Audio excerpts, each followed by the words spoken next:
Buongiorno, attendiamo ancora qualche secondo per i collegamenti. Stiamo già, siamo già in etere, siamo già collegati ufficialmente. La regia ci dice di aspettare 20 secondi, aspettiamo anche un minuto, mancano ancora pochi secondi, così diamo tutti modo di collegarsi. Io desidero intanto salutare tutti, ringraziare il tavolo di partenariato da un lato e anche tutti coloro che hanno partecipato ai tavoli tematici, visto e considerato che poi quando si parla di fondi comunitari si pensa sempre che siano delle realtà un po' eteree, distanti da noi, che l'Europa è vicinissima. Buongiorno, attendiamo ancora qualche secondo per i collegamenti. Stiamo già siamo già in etere, siamo già collegati ufficialmente. La regia ci dice di aspettare 20 secondi, aspettiamo anche un minuto, mancano ancora pochi secondi, così diamo tutti modo di collegarsi.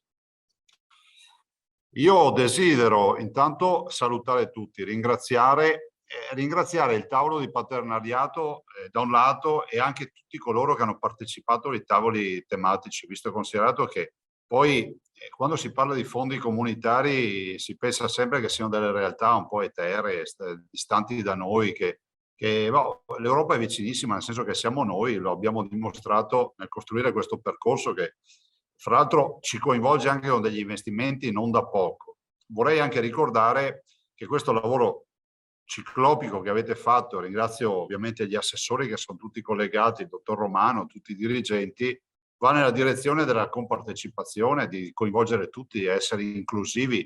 Cioè noi non siamo detentori della verità nella programmazione comunitaria, mettiamo i ferri in acqua e dopodiché cerchiamo di coinvolgere il tavolo di partenariato, che è il nostro punto di riferimento, i tavoli tematici che hanno lavorato su diverse linee di indirizzo, no? L'Europa più inclusiva, l'Europa più green e tutto quello che sapete messe assieme. Forse sbaglio anche le cifre, ricordo a memoria, però voglio anche ricordare una cosa fondamentale, che il contributo, il cofinanziamento regionale aumenta perché si arriva al 18% di incremento. Detto questo, vorrei dirvi che in questo contesto noi usciamo dalla pandemia, perché dalla pandemia usciamo. Abbiamo necessità di recuperare il PIL e anche di far cambiare pelle l'economia alla nostra comunità. Dobbiamo approfittare di questi fondi, dobbiamo approfittare quindi del Fondo Sociale Europeo Plus e del FERS, ma anche di tutto quello che è il corredo di altri fondi comunitari. Non dimentichiamoci che io sono reduce da un incontro di ieri con il ministro Giovannini e il ministro Gelmini. Dobbiamo parlare col governo anche di PNRR e quindi anche di quello che è il Recovery Fund, con i 222 miliardi che verranno volenti o nolenti distribuiti, al di là delle scartoffie, dei buoni propositi. Alla fine in grado di mettere a terra questi interventi lo sono solo gli enti pubblici, gli enti territoriali, quindi le regioni, i comuni. Quindi anche lì ci giocheremo una partita importante. E ovvio è che su tutto questo non posso non rimarcare, ma guardate, non lo dico con nota di polemica, però sapete, sono andato a farmi fare, ringrazio il dottor Romano che mi ha fornito questo dato, perché io ho chiesto, allora considerate che tutte le risorse di politica di coesione a livello nazionale sono 42 miliardi. Ecco, di questi 42 miliardi, voglio solo dirvi, tanto per darvi un esempio, noi portiamo a casa, allora, di risorse dedicate alle regioni sono 27 miliardi, 416 milioni, noi portiamo a casa 825 milioni dei 27 miliardi, adesso voi direte sempre il solito Zaia, però la Campania ne porta a casa 4 miliardi e 881 milioni, cioè 8, 16, 24, 32, 40, cioè capite che sono 6 volte tanto. E io non ho nulla contro la Campania piuttosto contro altre regioni, però a me sembra che sia sproporzionata la misura, nel senso che se dai, sto parlando di regioni che hanno i nostri stessi abitanti, dai 800 milioni, 825 milioni al Veneto e ne dai 5 miliardi, 162 milioni al Lazio, uno dice, vabbè, noi siamo aree sviluppate e le altre sono meno sviluppate. Ma cosa vuol dire meno sviluppate? Il mantenimento di questo livello di sviluppo, di coesione, la tutela dell'ambiente, eccetera, è una dinamica che è nazionale. Io non so nulla contro gli stanziamenti fatti a queste regioni, però penso che un minimo di perequazione in più ci voleva e ci vorrebbe. Lo dico anche nel rispetto dei cittadini, perché non siamo cittadini di serie B. Semplicemente questo. Comunque, grazie per il lavoro. Noi andiamo avanti. Insomma, solo i pessimisti non fanno fortuna, quindi ci danno 825 milioni, faremo con 825 milioni. Certo è che se avevamo quasi 5 miliardi come qualcun altro, facevamo tutt'altre robe. Grazie e buon lavoro. Vi lascio adesso, non so, penso curi la regia il dottor Romano e poi sentirete un po' tutti gli assessori e coloro che vogliono intervenire. Grazie. Bene, grazie Presidente, grazie per aver voluto essere qui oggi con noi in questa tappa e ringrazio anche tutti gli assessori che sono qui in questa mattina di lavoro, che in qualche modo daranno una restituzione anche dei contributi che avete mandato e indicheranno già alcune delle priorità per la stesura dei programmi che stiamo facendo. E il programma che avete vedrà un mio primo intervento e un secondo intervento dottor Cecchinato sulla sostanzialmente in qualche modo lo stato dell'arte del confronto partenariale e una restituzione e presentazione dei contributi che ci avete voluto dare da parte del partenariato, da parte degli stakeholder, da parte dei cittadini. Poi ci saranno 3 tavole rotonde moderate da 3 esperti, una prima in cui ci saranno il vicepresidente De Berti, l'assessore Bottacini e l'assessore Calzavara sul tema del cambiamento, dell'ambiente, del clima, delle infrastrutture fisiche e digitali per il Veneto 2030 e sarà moderato da Michaela Faggiani, che è una giornalista. Seconda tavola rotonda con gli assessori Marcato, Caner e Corazzari sul tema ovviamente delle imprese, le imprese verso il Veneto 2030, qui modera Anna De Roberto, anche lei giornalista, e infine una tavola rotonda con gli assessori Donazzano e Lanzarin con il tema delle persone al centro della crescita, e qui modera Sebastiano Zanolli che è un manager. E poi la chiusura di questa mattina la farà l'assessore Caner in quanto alla delega del coordinamento dei fondi comunitari e ci dirà insomma alcune priorità, vi anticiperà alcune delle priorità su cui stiamo lavorando e chiuderà un po' questa mattinata. E voglio anche io ringraziare tutti coloro che hanno contribuito da febbraio 2020, quando è iniziato il percorso partenariale, ad oggi. Penso che ogni contributo che ci avete mandato è uno stimolo per tutti noi, per la parte politica, per la parte tecnica, per cercare di avere una programmazione più efficace e più mirata, e penso che sia anche un po' un segnale di fiducia verso le istituzioni, verso la Regione Veneto. Quindi grazie al partenariato, a tutti i stakeholder, a tutti i cittadini per quello che ci avete inviato. E ringrazio anche per il lavoro fatto nei tavoli tematici, credo che sia un lavoro molto importante, e voglio ringraziare veramente tutte le strutture regionali coinvolte fino a oggi e tutte le collaboratrici e collaboratori della mia area. Oggi è una tappa del percorso partenariale, non si conclude il percorso partenariale qui, adesso vedremo poi con alcune velocissime slide che farò come proseguirà. Tutti i contributi del partenariato e degli stakeholder li abbiamo raccolti in un libretto che verrà pubblicato oggi, non appena finito questo evento, e sul sito della regione, che potete trovare facilmente scrivendo in qualsiasi motore di ricerca verso il Veneto 2030. E perché abbiamo voluto raccogliere questi contributi? Perché pensiamo che possa essere utile per la regione, per i nostri assessori, per noi, non solo per i programmi comunitari, ma più in generale. Ma questo lavoro, ci tengo a dire, penso che possa essere utile anche per i componenti del partenariato, perché in qualche modo vi dà modo di, scusate la ripetizione, vi dà modo di conoscere le posizioni e anche i contributi dati da altri partner, quindi anche uno scambio di confronto continuo. 3 considerazioni, poi vediamo velocemente le slide. Ovviamente concordo pienamente con quanto ha detto il Presidente, però diciamo a livello di programmi abbiamo più risorse. Il Presidente ha parlato della quota comunitaria, la quota poi comprensiva della quota statale e del cofinanziamento regionale che aumenta, dei 2 programmi è di 2 miliardi e 60 milioni, quindi abbiamo circa 700 milioni in più della scorsa programmazione.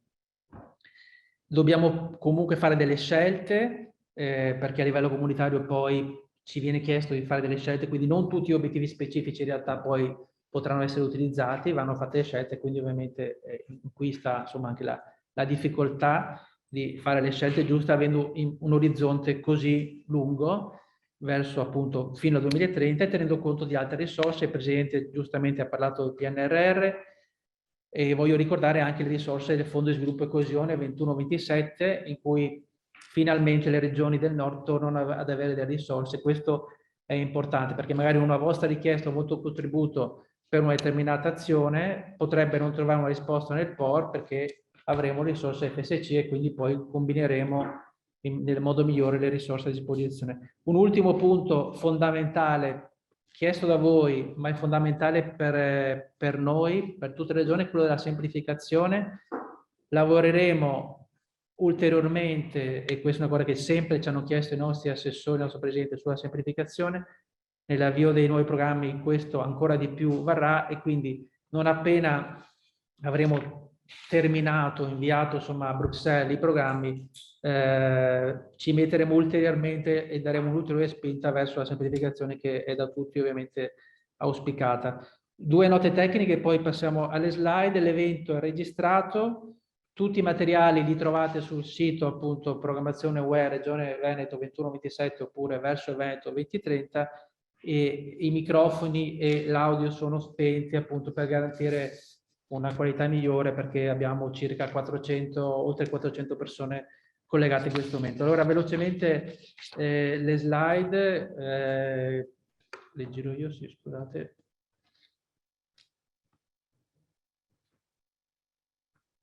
Non girano. Allora questo è il tavolo, lo conosciamo, 86 soggetti, ricordo soltanto che il tavolo è aperto, quindi non è un tavolo chiuso, se ci sono soggetti che vogliono far parte del tavolo partenariato, ovviamente ci sono delle regole, possono chiedere un tavolo assolutamente aperto. Questo è da dove siamo partiti, ma vado velocemente e vorrei andare direttamente su questa. Siamo in un momento in cui sostanzialmente ormai da pochi giorni finalmente sono stati approvati, sono in vigore i regolamenti comunitari della programmazione 21-27 del 1° luglio, di fatto la programmazione comunitaria è in ritardo di un anno ovviamente per effetto della pandemia, quindi in realtà è 21-27, ma in realtà operativamente partirà nel 2022. Stiamo chiudendo anche l'accordo di partenariato tra Stato e Regioni, che è importante perché ad esempio stabilisce le concezioni tematiche e questo influenza anche la stesura dei nostri programmi. Ci sono delle cose ancora un po' aperte, ma comunque insomma siamo addirittura arrivo, quindi ci sono tutte le condizioni per lavorare sostanzialmente sui programmi. Qual è un po' il percorso che abbiamo fatto, ma soprattutto quello che faremo? Abbiamo fatto, è stato detto, la consultazione online, i tavoli, eccetera.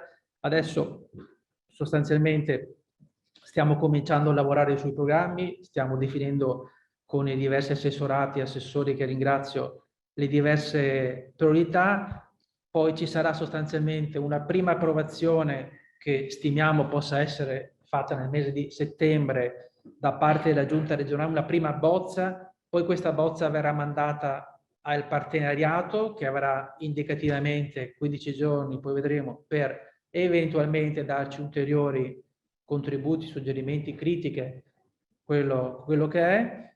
Poi la Giunta approverà diciamo, la proposta definitiva da parte della Giunta definitiva dei programmi, lo invierà al Consiglio regionale che ovviamente avrà il tempo e sceglierà le modalità con cui ovviamente operare. Poi l'obiettivo diciamo, è quello di inviare i programmi a Bruxelles entro la fine del 2021 per avere sostanzialmente l'approvazione dei programmi a fine 2021, inizio 2022. In realtà conviene averla all'inizio 2022 per la regola N+3, eccetera, senza andare in dettaglio. Questo è un po' quello che è stato fatto, quindi i tavoli tematici, i questionari, vedete anche i numeri, le diverse note arrivate in tutti i modi, i contributi totali. Di 4 tavoli tematici, poi il dottor Cecchinato vi darà una restituzione proprio dei contenuti del lavoro che è stato fatto, a nostro parere importante, su alcuni macro temi prioritari: sviluppo urbano sostenibile e aree interne, l'occupazione di qualità, l'istruzione e l'inclusione sociale, e qui va sottolineato che l'inclusione sociale in questa programmazione avrà un ruolo, direi, molto più importante, non solo come quantità di risorse in aumento, ma anche perché faremo in collaborazione con l'assessore Lanzarin, con l'assessorato dei servizi sociali, alcune attività che non abbiamo mai fatto con il Fondo Sociale Europeo, credo che sia giusto sottolinearlo. Poi i cambiamenti climatici, la prevenzione dei rischi, la transizione ecologica e poi il tavolo dell'economia, diciamo così, competitività delle piccole e medie imprese, innovazione e digitalizzazione. E questi sono i questionari che abbiamo raccolto, vedete nella prima fase e nella seconda fase, e c'è una suddivisione anche come sono arrivati dal tavolo. Vado velocemente perché poi comunque tutto questo materiale è disponibile. Allora, alcuni esiti che emergono dai questionari online, quindi quello che chi ha compilato il questionario ha ritenuto prioritario. Qui vedete la leggenda è verde, priorità sopra la media, gialla, in media con l'attesa, rossa, priorità sotto la media. Quindi sull'obiettivo di Policy 1, una roba più intelligente, ad esempio, qui parliamo ovviamente di FESR, prioritari, secondo i contributi pervenuti nei questionari online, ricerca e innovazione, digitalizzazione, competitività delle piccole e medie imprese, anche il tema delle competenze che poi faremo incrociando due fondi, quindi lo faremo in particolare, si può fare anche sul FESR, ma lo faremo sul fondo sociale, meno la connettività digitale.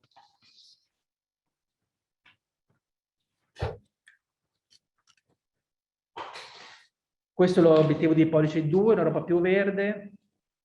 Qui avete capito quali sono i colori, quindi in media l'efficienza energetica, energie rinnovabili, l'adattamento alla prevenzione, l'accesso alla gestione dell'acqua, meno sistemi energetici intelligenti, più economia circolare, natura e biodiversità, mobilità urbana sostenibile. L'obiettivo di Policy 3, qui c'è il tema della mobilità locale e regionale che faremo, ma in realtà faremo mobilità tramite la strategia urbana, quindi nelle città e non solo nelle città, nei dintorni delle città, comunque è ritenuta prioritaria anche nei contributi. L'obiettivo di Policy 4, questa è la parte relativa al FESR, perché il FESR può concorrere agli obiettivi di Policy 4, qui in particolare sono indicate alcune priorità. Qui sicuramente è una novità perché alcuni degli interventi che faremo sul FESR avranno ricadute ad esempio sulla parte dell'inclusione delle persone in difficoltà, ed è una cosa che insomma in passato non abbiamo fatto in misura particolare. Attenzione perché qui turismo e cultura è una modifica al regolamento approvata definitivamente dopo che abbiamo somministrato i questionari, quindi per quello non è indicata alcun tipo di risposta. Obiettivo di Policy 4, fondo sociale. Qui i temi sono molti perché sono molti gli obiettivi specifici, quindi sottolineo ovviamente il tema dei giovani, chiaramente prioritario, dell'occupazione femminile, dell'adattamento, sempre in un'ottica di competitività delle imprese, e dell'inclusione attiva che viene segnalata. Quindi questo direi che corrisponde, così come altre attività che sicuramente faremo, come il tema dell'istruzione, della formazione, dell'apprendimento permanente, dei servizi nuovi che faremo, dei servizi sociali nuovi che faremo, ma poi ovviamente lo diranno gli assessori. E infine un tema che riguarda, che è indicato come prioritario anche da chi ha compilato, le strategie urbane, strategie delle aree interne. Quelli che vedete sono i 6 temi top, diciamo così, indicati nei questionari, tutti i temi su cui credo, insomma, ci può essere una ampia condivisione: digitalizzazione, competitività, adattamento delle imprese al cambiamento, sviluppo urbano sostenibile, l'occupazione, e poi un tema che emerge diverse volte, che è quello della natura e della biodiversità. Questi sono i contributi delle associazioni di categoria e dei sindacati, suddivisi nei diversi obiettivi di policy. Come vedete, molti temi coincidono, questo credo che sia veramente un valore aggiunto anche per noi, quindi in realtà non ci sono contrapposizioni, molte tematiche, le vedete, sono le stesse, ad esempio il tema della ricerca, delle tecnologie, della sostenibilità, delle infrastrutture digitali, del potenziamento degli ITS, eccetera. Ve le dico solo alcune. C'è il tema, appunto, della ricerca, dell'economia circolare, del trasporto, sto vedendo quelli datoriali, il tema dell'occupazione. Un tema su cui investiremo di più è quello dell'upskilling, quindi del reskilling delle persone di una certa età in difficoltà, degli ITS. Poi c'è il tema della rigenerazione del territorio, eccetera. Da parte dei sindacati il tema della industrializzazione, oltre che della ricerca, delle energie sostenibili, quindi torniamo allo stesso tema, del contrasto alla povertà, quindi tutto il pacchetto, diciamo così, sociale, il contrasto alla povertà educativa, dell'edilizia residenziale pubblica, tutti i temi che affronteremo. Il tema che è trasversale di entrambi, direi, della valorizzazione della bilateralità, e poi appunto delle aree urbane e non urbane, ma insomma è una sintesi, ma poi tutto lo troverete nel libretto. Allora mi avvio alla conclusione e adesso...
Buongiorno a tutti. Io dovrei presentarvi la restituzione a tutto il partenariato di quanto emerso nei 4 tavoli che sono stati organizzati tra aprile e maggio 2021.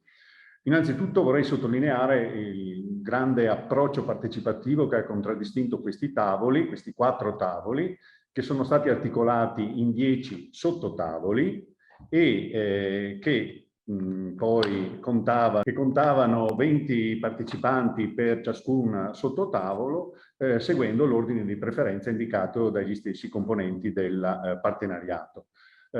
Questi tavoli sono stati condotti con tecniche moderne di partecipazione, guidati da un esperto e da un facilitatore. L'obiettivo era quello di fare una breve analisi di come è andata questa programmazione, di individuare i fabbisogni principali che riguardavano quella tematica affrontata e di definire poi degli obiettivi e delle azioni di intervento.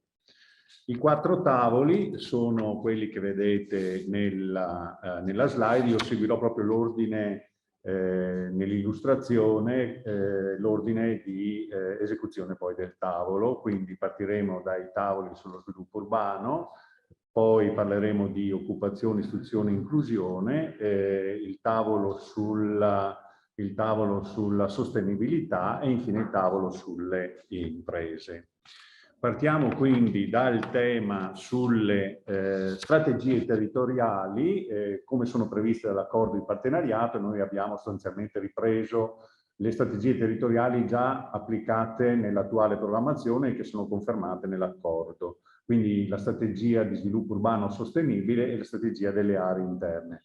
In generale queste strategie devono promuovere lo sviluppo sostenibile integrato, elaborando una strategia partendo dai fabbisogni delle realtà locali, individuando poi e classificando questi fabbisogni in ordine di rilevanza e poi prefigurando degli interventi anche piuttosto dettagliati in ordine di priorità, indicando come devono essere svolti questi interventi e poi specificamente cosa si intende sviluppare.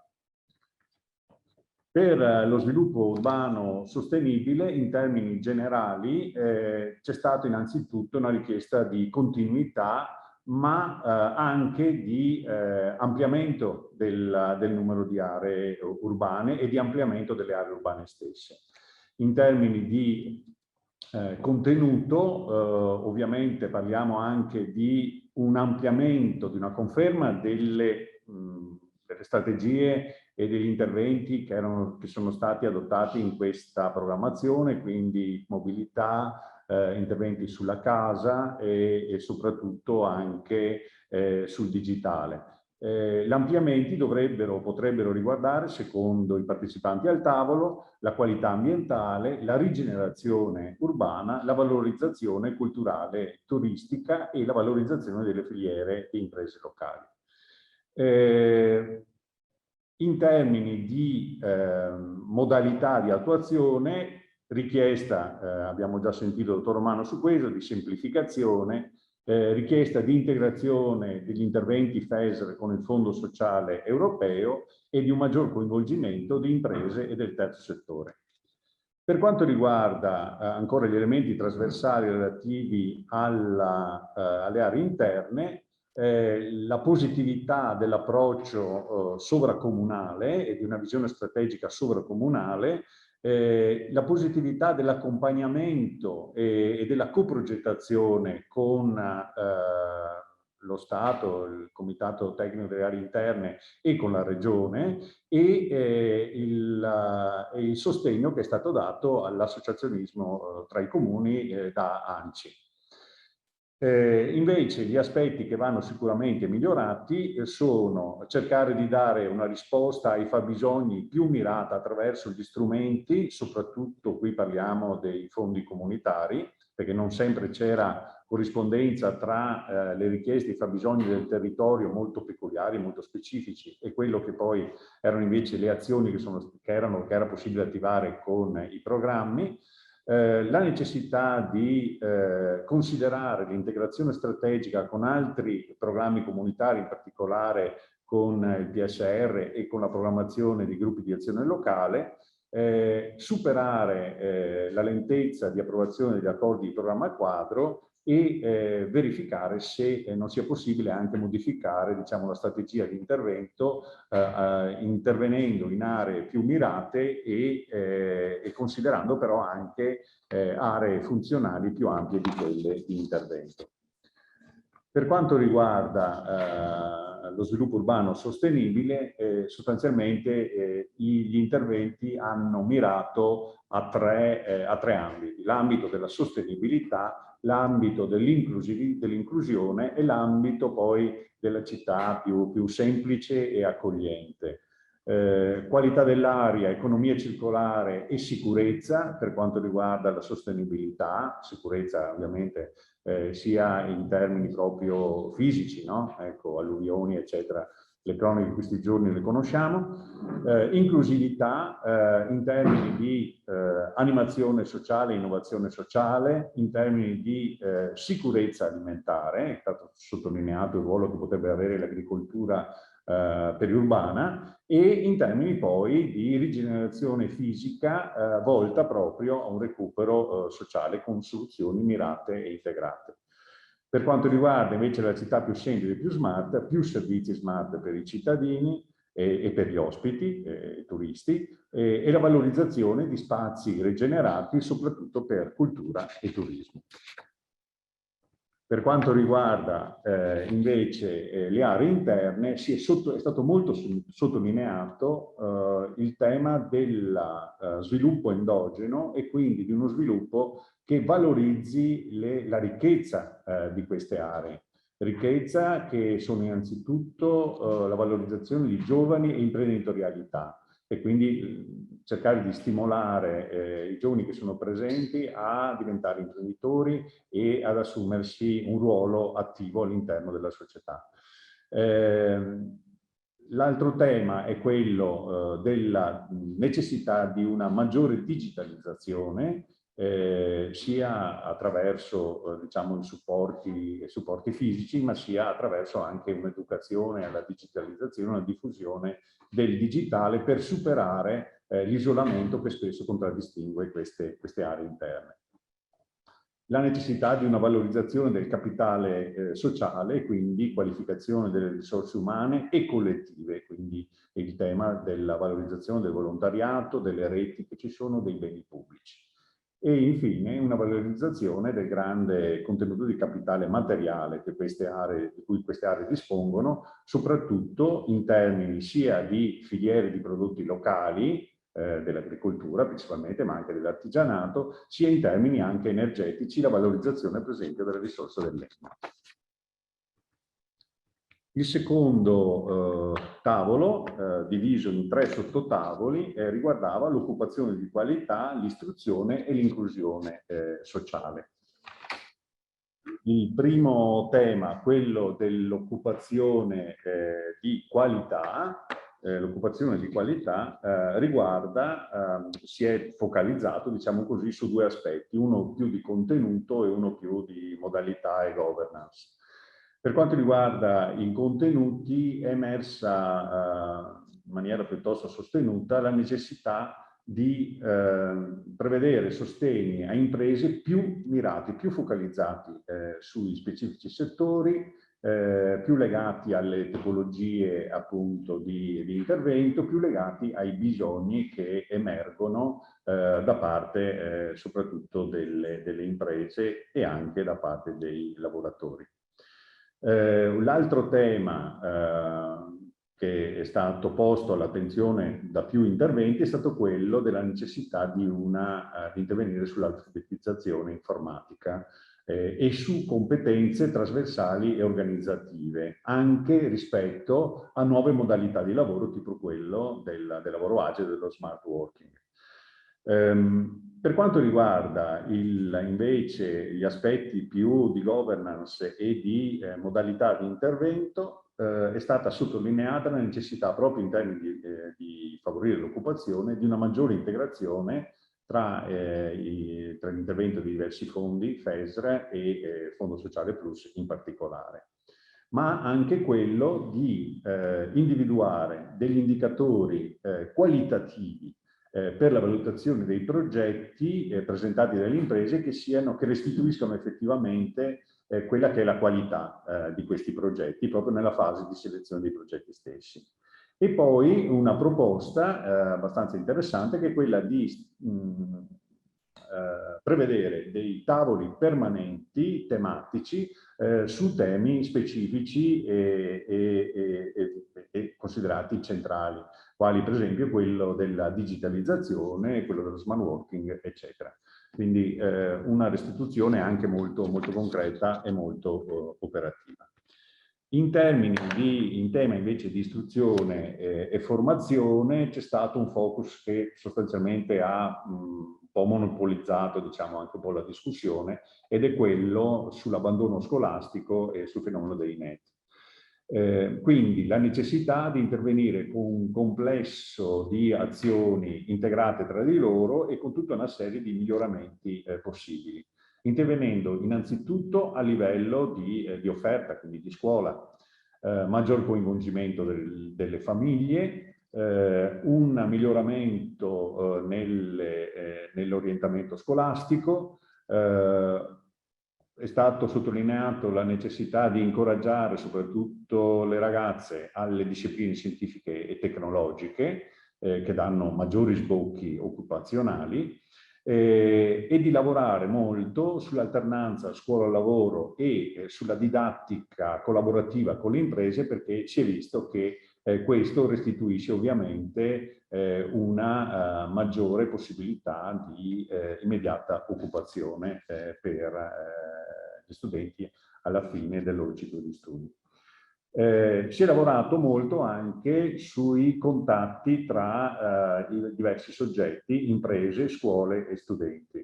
Per gli studenti sicuramente la necessità di sapersi presentare meglio all'impresa e quindi una focalizzazione su questa tematica della presentazione dei curriculum, eccetera. La necessità di coinvolgere le imprese in tutte le fasi, e a cominciare dall'orientamento scolastico, favorendo anche l'incontro della domanda di lavoro da parte delle imprese con la scuola e lavorando anche all'interno dell'impresa attraverso dei tutor che possano diciamo così, insegnare concretamente al giovane che viene ad inserirsi il lavoro, quello che sta facendo. In ogni caso è stata sottolineata l'importanza degli asset formativi, orientamento, sviluppo delle competenze e formazione continua. Come sottolineava il dottor Romano, il tema dell'inclusione è un tema centrale in questa nuova programmazione 21-27, naturalmente sulla base poi del pilastro europeo dei diritti sociali, che è il documento di orientamento e riferimento principale. In termini di scenari e punti di attenzione è emerso innanzitutto la necessità di tener conto, almeno in questa prima fase, dell'effetto post-pandemia e quindi la necessità anche di individuare e profilare correttamente disagi e fragilità, perché ci sono nuovi disagi, nuove fragilità che vanno più correttamente, precisamente, puntualmente individuati. La necessità di avere un approccio integrato alle politiche di inclusione e poi in generale una richiesta di alleggerimento burocratico. Per quanto riguarda più concrete risposte ai fabbisogni che sono stati evidenziati, innanzitutto si dovrebbe puntare, secondo il tavolo, a un welfare territoriale a rete con coinvolgimento di tutti i diversi attori, pubblici, privato sociale, gruppi informali, imprese. Poi si dovrebbe procedere con modalità che prevedano un approccio partecipativo dei beneficiari, quindi dei soggetti deboli e fragili, che vanno attentamente indagati, proprio come abbiamo sottolineato anche prima, per consentire loro di essere effettivamente poi inclusi nella nostra società. La necessità di un ripensamento delle logiche di intervento pubblico, orientandole di più alla dimensione di impatto sociale degli interventi e con una sottolineatura proprio su uno dei temi previsti dal pilastro europeo dei diritti sociali, cioè quello dell'occupazione come centrale nell'aspetto appunto dell'inclusione. Nel 2030 il pilastro europeo si pone come obiettivo il 78% di occupati, ma al di là di, diciamo così, anche aspetti terminologici di definizione di occupazione, su cui sicuramente si potrebbe lavorare, perché spesso si sottovaluta in realtà il numero reale di occupati. La sfida che abbiamo in termini di superamento della crisi economica provocata anche dalla pandemia, la crisi, la difficoltà e la presenza di un numero sempre più alto di soggetti così definiti inoccupabili e l'invecchiamento demografico sono tutti elementi che rendono questo obiettivo del 78% della popolazione tra 20 e 64 anni occupata una sfida veramente importante e anche molto molto sfidante. Il terzo tavolo si è occupato dei temi, diciamo, più ambientali e di sostenibilità. Era diviso in due sottotavoli, uno puntato di più sui temi dell'energia e dell'efficientamento energetico, il secondo sul cambiamento climatico e sull'economia circolare. Per quanto riguarda i temi dell'efficientamento energetico, innanzitutto si è sottolineata la necessità di proseguire a livello regionale con le politiche che sono state attuate in particolare con il FESR sull'efficientamento energetico sia su imprese che su soggetti pubblici.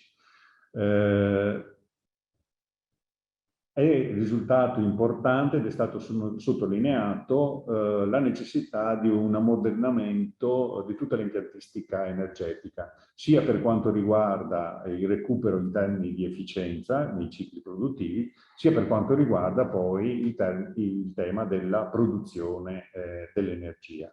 Da questo punto di vista una sottolineatura è stata quella dello sfruttamento di tutte le risorse di energia rinnovabili, in particolare quella della risorsa legno per la produzione di energia, legata poi alle comunità energetiche possibili, soprattutto in zone montane, e al tema del teleriscaldamento. Il tema appunto delle comunità energetiche che può essere una risposta alla povertà energetica di una fascia importante di popolazione. Ricordiamoci che l'energia costa molto, costa cara, è una delle soluzioni che è stata intravista al tavolo come innovativa e sicuramente da sperimentare, anche se ovviamente parliamo di qualcosa che nel nostro territorio ancora non c'è o c'è in misura limitatissima.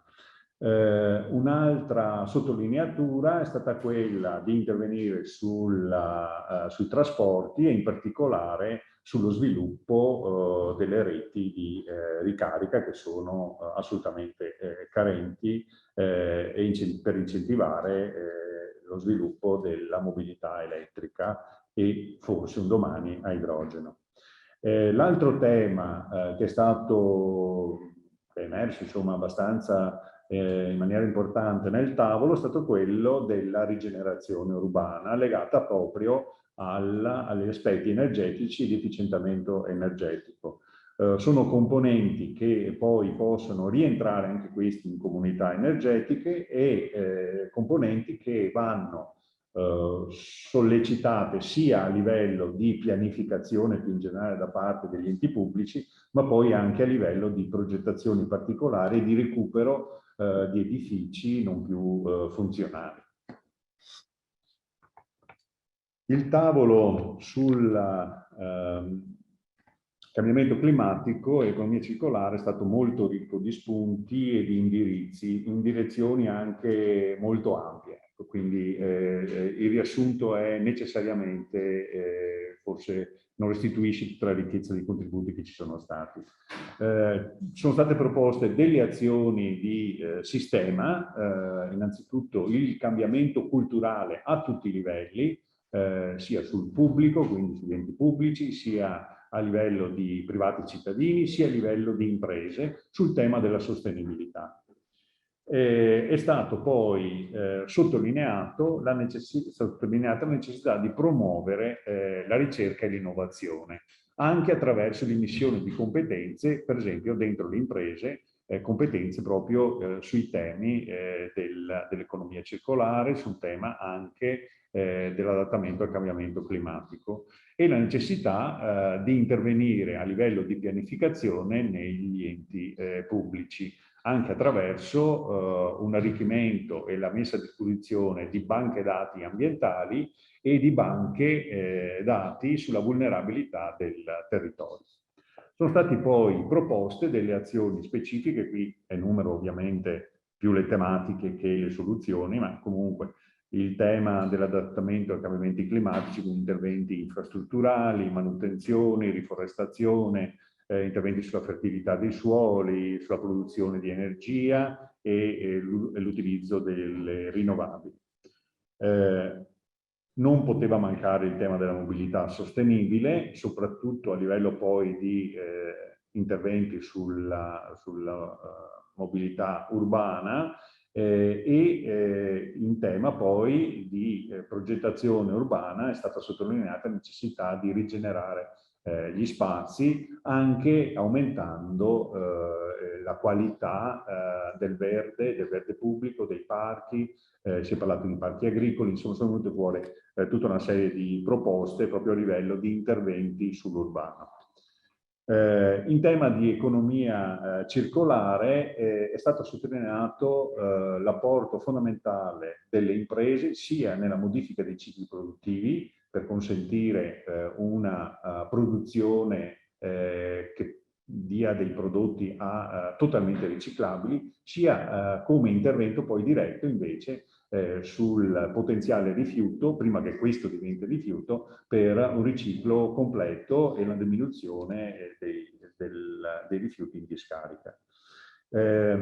Ci sono stati interventi sul tema del ciclo dell'acqua e della depurazione e dell'utilizzo delle risorse idriche, che hanno sottolineato l'importanza della qualità dell'acqua e questo lo sappiamo bene anche nella nostra regione, cosa ha significato, diciamo, l'inquinamento della risorsa idrica.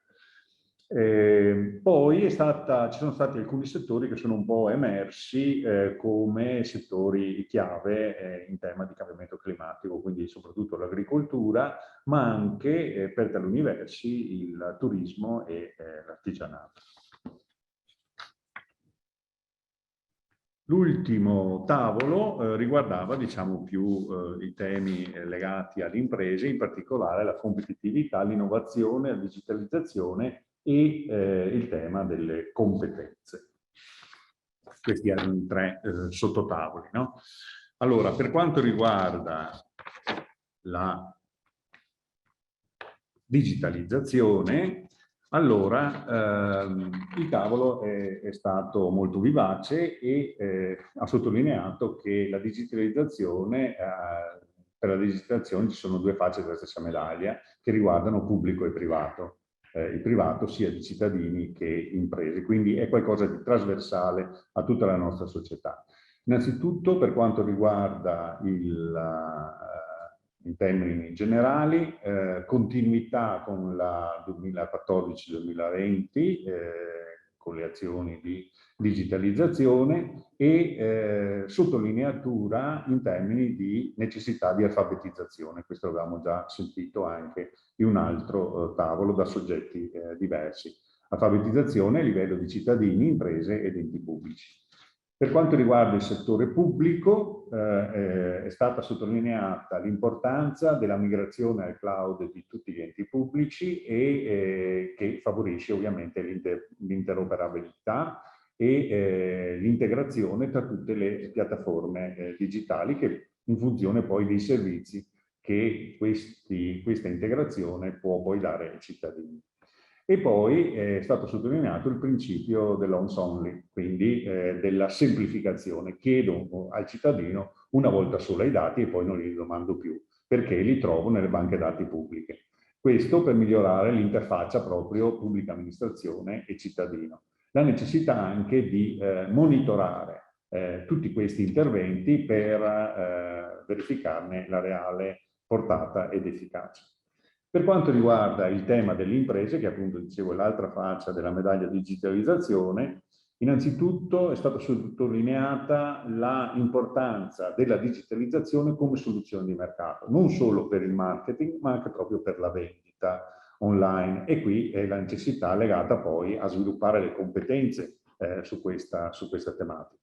Un altro tema da sviluppare fondamentale per la digitalizzazione è stato quello della privacy e della sicurezza informatica. Sono aspetti che diciamo, chi si avvicina alla digitalizzazione in maniera non professionale spesso sottovaluta, ma che sono poi invece importantissimi, perché ormai diciamo così che i danni che ci sono su questo campo sono molto rilevanti ed è veramente molto pericoloso. Un specifico riferimento è stato fatto al settore del turismo in termini di digitalizzazione, un settore importante nella nostra regione, sia il pre-vacanza a livello appunto quindi di conoscenza, di prenotazione, di servizi per il cittadino, per il turista che vuole venire nella nostra regione, sia in termini poi di gestione anche durante la vacanza stessa. Il tavolo invece sulla competitività, e qui diciamo, parleremo anche di competenze, ha restituito anche qui una positiva valutazione dell'impostazione 2014-2020, soprattutto sul tema delle reti innovative regionali e dell'applicazione sostanzialmente della strategia di specializzazione intelligente. C'è stato un focus specifico sulle reti e sulle aggregazioni e quindi è stata sottolineata l'importanza dell'approccio aggregato da parte delle imprese. E qui parliamo di distretti del commercio, parliamo di una valorizzazione delle integrazioni tra diverse filiere, non solo all'interno della filiera, dell'importanza delle aggregazioni come valore territoriale, poi come ricaduta territoriale e poi delle aggregazioni negli specifici settori. È stato sottolineato poi il fabbisogno di intervento sulle start-up innovative, soprattutto per il loro consolidamento, proprio perché è in grado di offrire nuovi servizi, in particolare digitali, a favore delle imprese per l'innovazione. È stato poi sottolineato la necessità di introdurre ancora maggiore innovazione tecnologica e digitale all'interno delle imprese, valorizzando anche quei soggetti, i Digital Innovation Hub, i Competence Center, i PID delle Camere di Commercio, che sono in grado di offrire servizi avanzati proprio per il progresso tecnologico e l'innovazione. In termini di competenze ci sono stati, che è un tema trasversale ovviamente per tutta l'impresa, c'è stato sottolineato ancora una volta anche qui il tema delle competenze digitali, che era già venuto fuori nel tavolo parallelo, a tutti i livelli, lavoratori, scuola, è stato sottolineato ad esempio che gli studenti spesso non conoscono aspetti, non solo quelli dei social, ma anche altri aspetti rilevanti della digitalizzazione, la necessità di formazione continua a livello delle imprese, la necessità che digitalizzata sia anche la famiglia. E poi anche qui la sottolineatura importante di buone pratiche e di buone esperienze che ci sono nel territorio, per esempio a Padova, dove c'è una positiva esperienza di collaborazione su questi temi delle competenze a livello di comune, provincia e università, a Vicenza con il Centro di Produttività Veneto, a Verona col Dipartimento di Eccellenza 4.0 e la positiva esperienza degli ITS. Quindi, diciamo così, sul tema delle competenze ci sono state tantissime proposte che trovate dettagliate ecco, nel libretto in maniera sicuramente più completa di quello che ho potuto fare io oggi. Restituisco molto velocemente un'ultima slide su quella che è stata la consultazione del tavolo di partenariato su un tema, quello delle risultanze trasversali in termini soprattutto di gestione e semplificazione.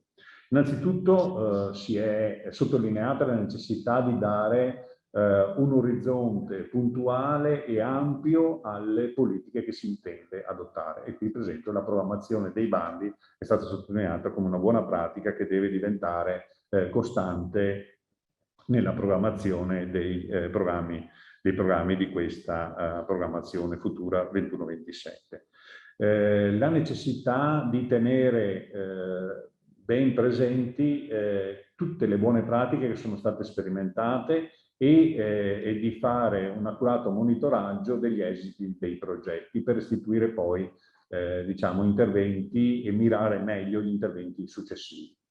È stata sottolineata la necessità di una maggiore integrazione tra i fondi, ricorrendo a tutte le possibilità che sono offerte dai regolamenti stessi, e poi l'importanza, soprattutto per le piccole e micro imprese, di lavorare in alleanze e di lavorare in aggregazione. E quindi è stata sottolineata quindi la necessità di interventi mirati da questo punto di vista. Infine è stata ribadita la necessità di migliorare la piattaforma informatica che viene utilizzata per le domande e per la gestione di queste domande a livello proprio di interfaccia utente, per renderla più semplice e più affidabile nell'utilizzo. Ecco, io con questo ho chiuso, vi ringrazio per l'attenzione, scusate per la sintesi, ma credo che sia stato necessario dare una restituzione degli interventi moltissimi e molto interessanti che sono venuti in questi tavoli. Troverete tutto nel libretto in maniera molto più dettagliata di quello che ho fatto io. Grazie.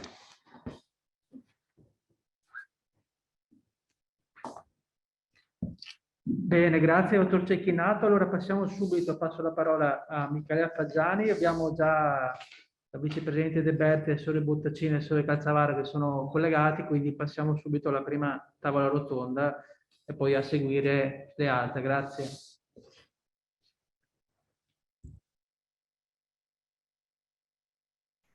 Non mi dovete però riattivare il video perché non riesco ad attivarlo. Eccoci qua.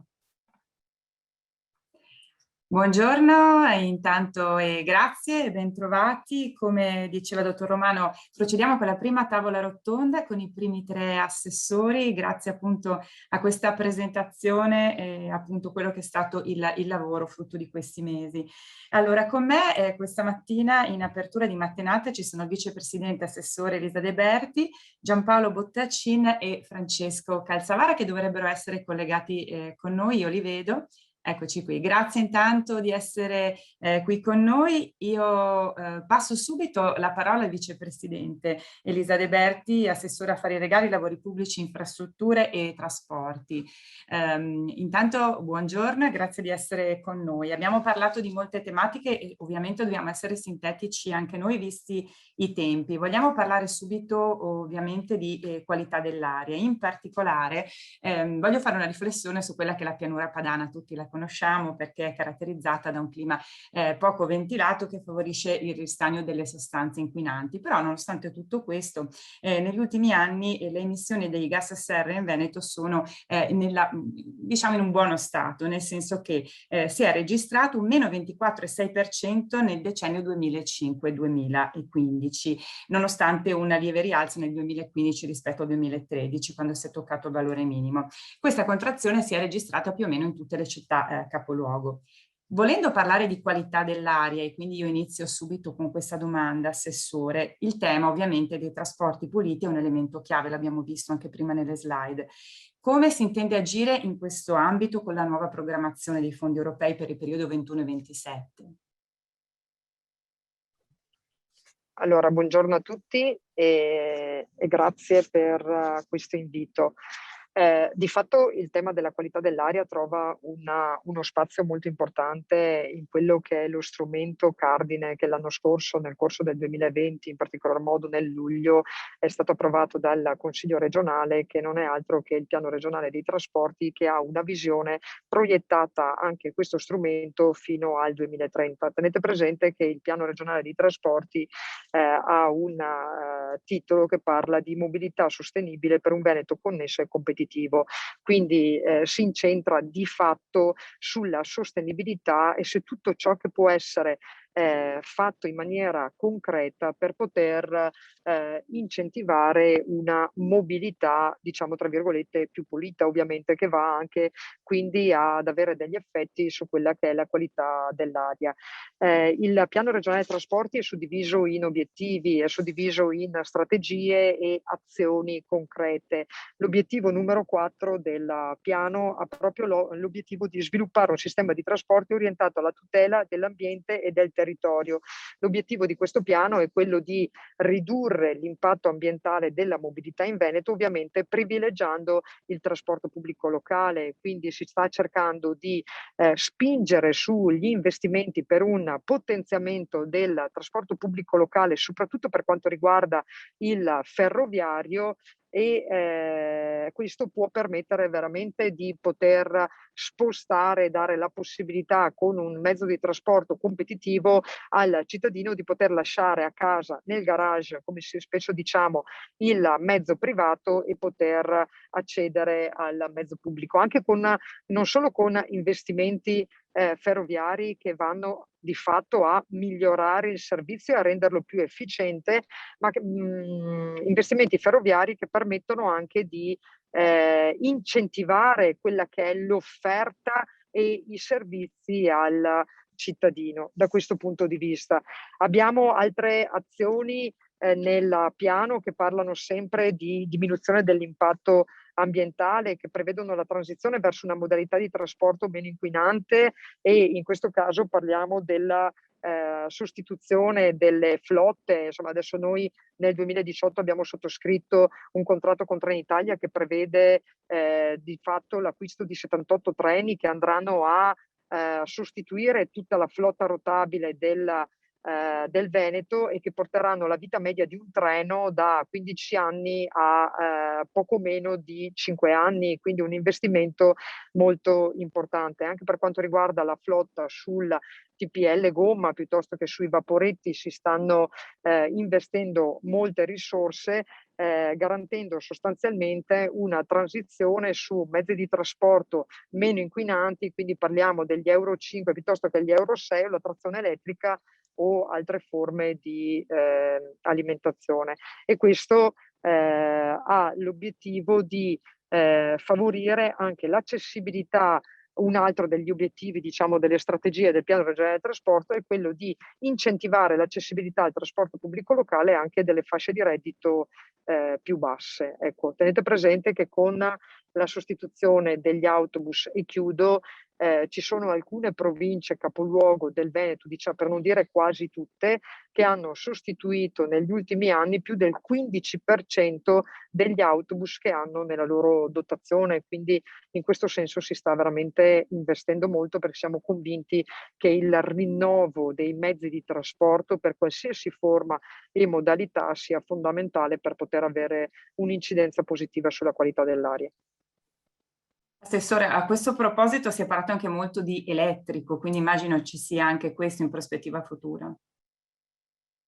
Sì, sì, si parla anche di elettrico, vi dico anche che è un PDL, un progetto di legge che abbiamo approvato 15 giorni fa e che sta per andare in Consiglio regionale, anche per l'acquisto di treni ibridi, oltre ai treni che verranno acquistati nel contratto con Trenitalia. Noi abbiamo la società Sistemi Territoriali, il cui contratto di servizio andrà in gara, che gestisce la Verona Rovigo, la Rovigo Chioggia e l'Adria Mestre, dove stiamo facendo molti investimenti e andremo anche a procedere con l'acquisto addirittura di treni ibridi, perché abbiamo delle linee che sono semi-elettrificate, che non permettono l'utilizzo di treni, di elettrotreni, e quindi stiamo valutando dove i tempi di investimento sono troppo lunghi, di optare per l'ibrido. Le aziende di trasporto sul privato stanno dando molti segnali positivi anche per quanto riguarda l'acquisto di mezzi di autobus elettrici, ed sono degli investimenti che vengono molto apprezzati anche dai cittadini, devo dire. Cambiando ma non troppo argomento, a proposito sempre degli inquinanti e di un ragionamento a 360 gradi che riguarda anche quella che è la sensibilizzazione e l'educazione, abbiamo capito essere molto importanti. Rispetto agli inquinanti soprattutto si può fare anche una riflessione su tutti gli altri fattori e altre tipologie di emissioni climalteranti che possono riguardare non solo il trasporto pubblico ma per esempio anche gli edifici oppure un'intermodalità più diffusa.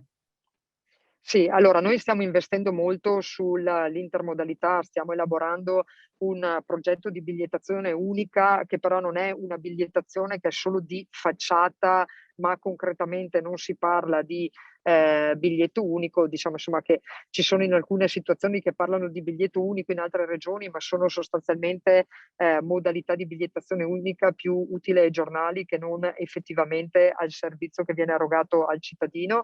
Realizzare un biglietto unico è molto difficile, molto complicato perché si parla anche di incidere sulle abitudini delle persone, però è un investimento su cui crediamo molto, ma non solo sulla bigliettazione unica, sono anche convinta che un miglioramento dell'infomobilità sia un incentivo, e ritorniamo sempre all'utilizzo del trasporto pubblico locale, ma anche l'adeguamento delle infrastrutture e il miglioramento dei servizi per l'accessibilità delle persone a ridotta mobilità, credo che anche questo abbia una notevole importanza per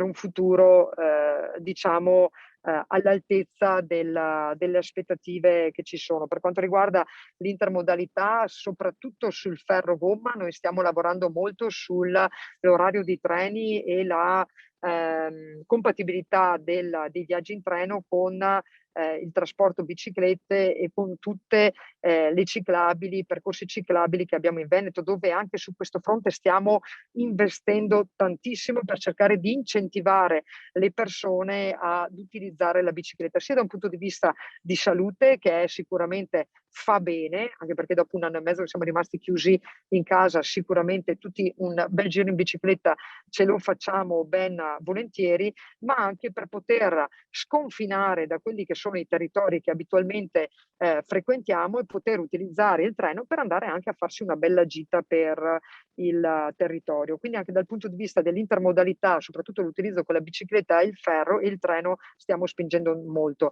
Un altro settore dove si dovrebbe spingere molto sulla mobilità sostenibile è l'acqua bici, dove noi abbiamo dei percorsi fluviali navigabili importantissimi in Veneto, dove si potrebbe fare la stessa politica e le stesse strategie di intermodalità tra il trasporto fluviale e le ciclabili, ma anche su questo ci stiamo lavorando e per il futuro veramente ci saranno dei bellissimi progetti. Sul fronte dei lavori pubblici diciamo che stiamo investendo molto anche sull'efficientamento energetico degli edifici, non solo degli edifici pubblici, quindi le palestre, le scuole, piuttosto che i municipi, ma anche gli edifici privati. Di fatto questo permette di poter dare un contributo notevole anche a quello che è l'impatto ambientale sull'aria, ma anche da un punto di vista queste riqualificazioni energetiche unite agli investimenti sulla messa in sicurezza sismica che stiamo facendo sugli edifici, veramente può rappresentare anche questo un aiuto ulteriore agli obiettivi che ci siamo prefissi. In questo forse anche Scusate se sono stata prolissa. No, è perfetta assolutamente perché ha risposto a tutte le domande. Pensavo al turismo quando parlava appunto dell'intermodalità, anche questo è un capitolo che si potrebbe aprire, pensavo anche alla possibilità del 110% che si può ben integrare a tutto questo che abbiamo detto. Assolutamente, sì, confermo.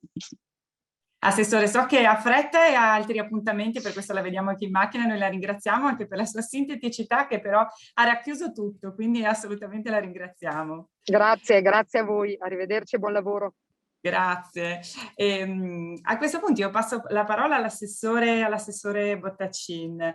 Io intanto la ringrazio di essere qui con noi e parliamo questo punto di tantissime altre cose. Tra l'altro purtroppo anche il maltempo di questi giorni ci fa ritornare un po' alle tematiche che trattiamo con lei, assessore all'ambiente, clima, protezione civile e dissesto idrogeologico. In particolare vogliamo parlare di tutti quelli che sono le opportunità di finanziamento su ambiente, cambiamenti climatici, mitigazione dei rischi e tutela del suolo e dell'aria che ci offre in questo caso l'Europa. Con il piano della Commissione europea per combattere il cambiamento climatico, il Green Deal europeo, il piano di investimenti per Europa sostenibile, prevede una serie di misure per rendere più sostenibile e meno dannosi per l'ambiente, la produzione di energia e lo stile di vita dei cittadini, che abbiamo capito essere molto importante. Questo piano ambizioso vuole trasformare l'Europa in una società, in un'economia di mercato moderna, dove le emissioni di gas a serra saranno azzerate, in cui la crescita possa essere proprio sganciata dalle risorse naturali. Per questo sappiamo che il fondo FESR, il 30% delle risorse a disposizione deve essere proprio dedicata alle tematiche afferenti all'obiettivo 2 di un'Europa resiliente, più verde, a basse emissioni di carbonio, che ovviamente va verso un'economia circolare, a un adattamento dei cambiamenti climatici, la mitigazione, gestione e prevenzione dei rischi. A questo punto la mia domanda, Assessore, è: chi potrà beneficiare di questi finanziamenti per un'Europa resiliente, a basse emissioni di carbonio per il periodo appunto 21-27, e quali sono gli investimenti prioritari che la Regione ha messo in cantiere? Intanto buongiorno a tutti, grazie della partecipazione, chi sta ascoltando, dell'attenzione, eccetera. Ne beneficeranno, intanto per fortuna che c'è questa sensibilità anche in termini economici, perché negli ultimi decenni si è parlato molto di ambiente, ma poi quando si trattava di metterci i soldi c'erano sempre altre priorità. Quindi questa sensibilità accompagnata dai soldi, direi che è la benvenuta, e finalmente che è così.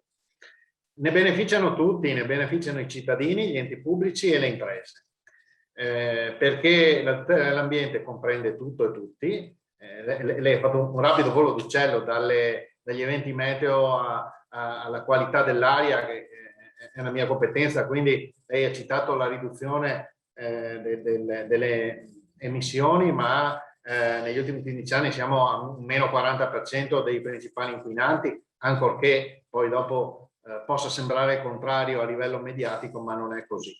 Dicevo, ne beneficiano tutti. La tutela dell'ambiente è un ambito complesso, molto complesso, e io nei miei intendimenti l'ambiente deve ricomprendere anche l'essere umano. A volte una visione ideologica tende a mettere da parte l'uomo e salvaguardare altri aspetti, ma l'uomo deve essere perfettamente integrato nell'ambiente, non devono esserci approcci ideologici, e quindi dobbiamo garantire la sostenibilità con l'uomo dentro che possa operare, che possa svolgere le sue attività, ovviamente nella massima garanzia della tutela dell'ambiente. Quando parliamo di ambiente parliamo di inquinamento, parliamo di cambiamenti climatici, e su questo fronte noi dobbiamo agire su due fronti, sulle cause, come sempre, e sugli effetti. Sulle cause, per esempio in termini di prevenzione, riducendo quanto più possibile le emissioni climalteranti, e sugli effetti aumentando la resilienza del territorio, perché se noi trascuriamo uno dei due fronti rischiamo di raggiungere degli obiettivi a lungo termine con le azioni di prevenzione, ma non preoccuparci di quanto accade nell'immediato, che prevede interventi a garanzia del cittadino. Dicevo, l'obiettivo principale deve essere quello di consumare meno energia e meno materia. Questo è il fondamento principale. Come si fa? Si fa attraverso una serie di azioni. Lei ha parlato di economia circolare, applicando le direttive europee, anche qui senza ideologie. Nell'ambito dei rifiuti siamo al top in Europa come raccolta differenziata in Europa, da anni siamo al top in Italia, e si deve seguire una gerarchia a cui partecipano tutti, quindi il riuso, quindi allungare il ciclo di vita dell'oggetto, il riciclo, riciclare tutto quello che è possibile, recuperare eventualmente anche l'energia qualora non sia possibile recuperare la materia, e da ultimo la discarica deve essere veramente l'ultima ratio. Anche qui va affrontato in maniera chiara, senza ideologie, senza preconcetti. Questo ovviamente consente di garantire degli effetti sui cittadini, sulle imprese e anche sugli enti pubblici, come dicevo prima. Poi si è parlato della tutela dell'acqua. La tutela dell'acqua quantitativa, la domanda era cosa prevede la Regione. Noi ci siamo fatti un PRRR, un piano nostro di ripresa, quindi R come regionale, di ripresa e resilienza, dove abbiamo definito oltre 150 schede progettuali specifiche che vanno su vari fronti. Anche quello della tutela dell'acqua perché è una quantità limitata, quindi quantitativa, ma anche qualitativa. E qui mi lasci dire, si cita sempre il Veneto, spesso a sproposito, citando l'esempio dei PFAS, sono sostanze presenti in molte regioni d'Italia, evidenziate in molte regioni d'Italia. Il Veneto è l'unica che è intervenuta utilizzando filtri, utilizzando tutta una serie di azioni, e anche qui si agisce come? In termini preventivi e in termini di incremento della resilienza. Montare il filtro e agire sugli effetti, fare in modo che non ci siano più sversamenti e agire sulle cause. Ma poi ci sono le bonifiche dei siti orfani, perché oggi è facile dire abbiamo tanti siti inquinati, ma alcuni di questi siti inquinati sono discariche più o meno abusive, alcune assolutamente non abusive, realizzate negli anni 70 e 80 secondo i criteri che c'erano a quell'epoca e che non sono certamente in grado di garantire i livelli di sicurezza delle moderne tecniche. Ma poi c'è tutta una serie di misure sulla tutela dell'aria. Noi usciamo da un piano di tutela e risanamento dell'aria che sarà aggiornato quest'anno e che prevede 77 misure. Si va dall'efficientamento energetico, che è una competenza del collega Roberto Marcato, perché è anche giusto sottolineare una cosa. Lei ha parlato di inquinamento dell'aria e di trasporti. I trasporti, bisogna sfatare anche questo mito, non è la prima causa di inquinamento dell'aria. Oggi ci dicono tutti i dati di ARPAV confermati da ISPRA che è il riscaldamento domestico la prima fonte di inquinamento. Quindi bisogna agire là con l'efficientamento energetico, con la rottamazione delle vecchie stufe, dico io, dei vecchi impianti, piuttosto con la rottamazione dei veicoli per quanto riguarda non solo il trasporto pubblico locale, ma anche i soggetti privati. Dei ciclabili e la mobilità sostenibile ne ha parlato la mia collega.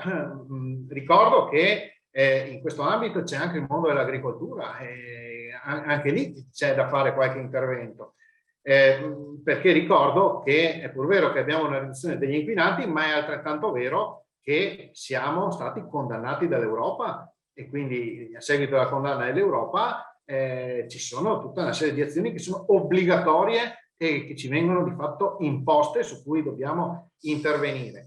Anche qui io penso che il tema sia da valutare senza ideologie, perché se abbiamo un approccio che vede solo un pezzettino e non a 360 gradi, stiamo sbagliando tutto. Faccio un esempio. Si parla di fonti rinnovabili, ma non esiste una fonte rinnovabile che non abbia anche ripercussioni negative.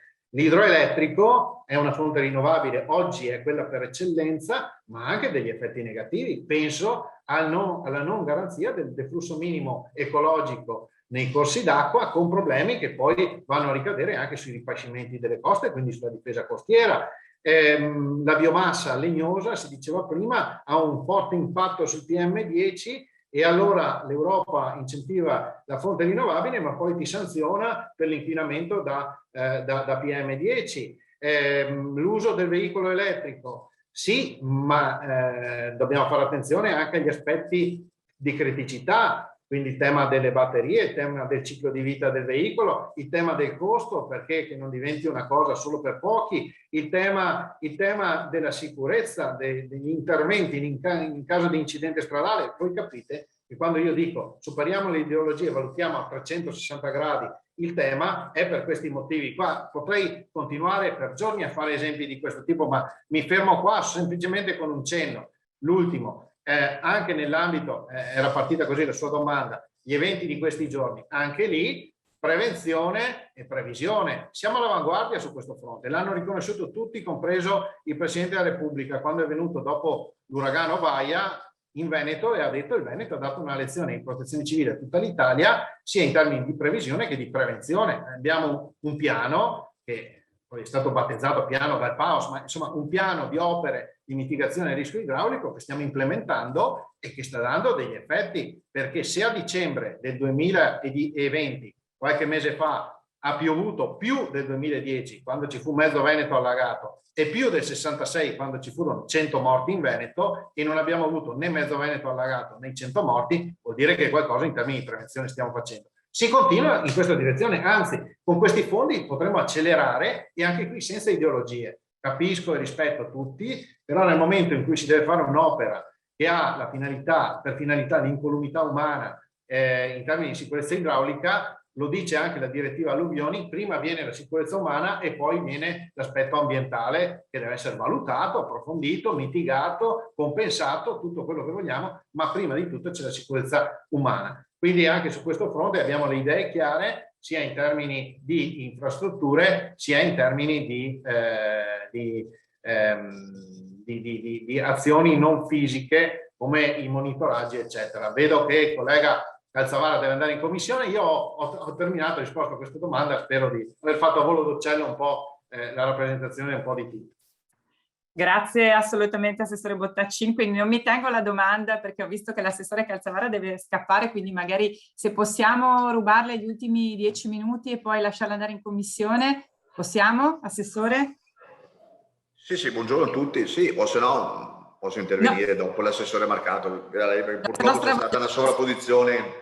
Cercherò di essere veloce allora anche nella domanda che faccio a lei. Ovviamente non possiamo non parlare, adesso stiamo facendo veramente un volo pindarico a 360 gradi su quello che è il momento attuale e quello che sarà il futuro. Ovviamente non possiamo pensare a quello che è cambiato con il Covid in termini di digitalizzazione o di utilizzo di strumenti informatici, e da quello che abbiamo visto anche dal confronto c'è una necessità, anche una necessità di alfabetizzare, di educare e di sensibilizzare non solo il cittadino ma soprattutto le imprese. Con il Piano Nazionale per la Ripresa e la Resilienza c'è un'attenzione in particolare ai dati che sono definiti il nuovo petrolio, lo sappiamo, e la condivisione soprattutto tra pubblico e privato, senza dimenticare ovviamente la sicurezza, la cosiddetta sicurezza informatica. Quindi a conclusione di questo confronto con le parti sociali, in vista di questa programmazione dove si parla di digitale e di quotidianità, quali sono i punti di forza, dove possiamo migliorare, cosa dobbiamo fare e quali sono soprattutto le priorità che la Regione mette in campo proprio per efficientare anche quelli che sono i servizi pubblici locali in chiave digitale? Quello che stiamo cercando di continuare a fare, perché naturalmente è un lavoro iniziato nella precedente legislatura e credo che nel corso di questa 11ª cercheremo di accelerare ancora di più attraverso alcune iniziative quei percorsi che devono portarsi verso una cittadinanza digitale, che è la grande sfida che poi anche il Piano Nazionale per la Ripresa e la Resilienza intravede. Quindi poi all'interno di cosa vuol dire essere cittadino digitale, lo si può essere come imprenditore, lo si può essere come semplice cittadino, quindi dovremo da questo punto di vista cercare di creare le migliori condizioni in un contesto positivo. Ricordo che il Veneto è la prima regione per pagamenti attraverso PagoPA, quindi vuol dire che c'è una predisposizione all'utilizzo di strumenti informatici come i pagamenti elettronici. La sfida è quella di riuscire insieme con le amministrazioni comunali di creare dei percorsi di facilitazione all'utilizzo di mezzi informatici attraverso processi anche di semplificazione, perché poi credo che il tentativo che dovremo cercare di fare nel corso dei prossimi 5 anni è sì implementare strumenti, implementare piattaforme, avere la capacità di una regione che diventi sempre più data analysis, quindi una regione che ha la capacità di introitare una quantità di dati attraverso 1000 sensori che ha nella propria regione, ma deve poi avere la capacità di anche ritornarli questi dati attraverso un'analisi. Però credo che in questa fase dovremmo cercare di essere, in particolar modo in questa fase iniziale del Piano Nazionale per la Ripresa e Resilienza, essere vicini ai comuni.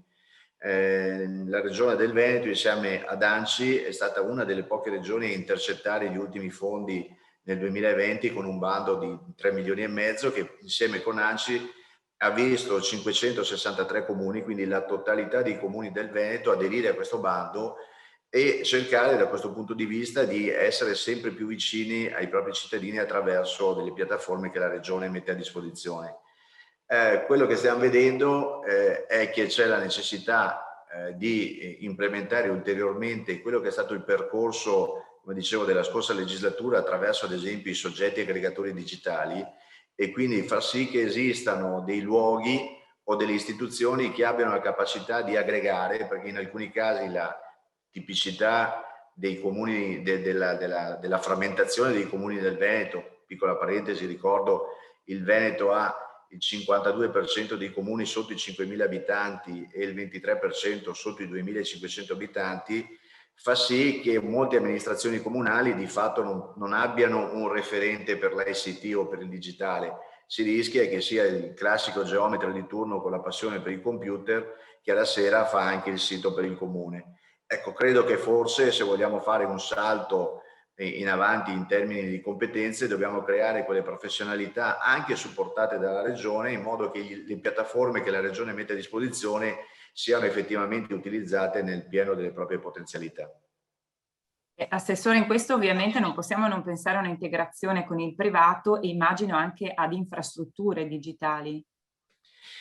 Sì, qui ci sono una serie di progetti, insomma, che poi mettono a disposizione anche, penso, ma ne parlerà molto probabilmente l'assessore al mercato, del supercomputing, quindi comunque di una regione che vede nell'innovazione e nella capacità di mettere a disposizione piattaforme, ma anche strumenti importanti, la relazione poi con l'imprenditoria, che credo che da questo punto di vista il privato nei confronti della pubblica amministrazione chiede essenzialmente della semplificazione, cioè gli strumenti devono essere tali da far sì che l'utilizzo del digitale possa effettivamente portarci a quella che sentivo nella relazione prima, è la once only, cioè quella sorta di sogno che abbiamo tutti quanti, che nel momento in cui ti ho dato una volta il dato, quel dato è per sempre. E quindi è quel tentativo di creare quel rapporto di fiducia anche tra pubblico e privato, che poi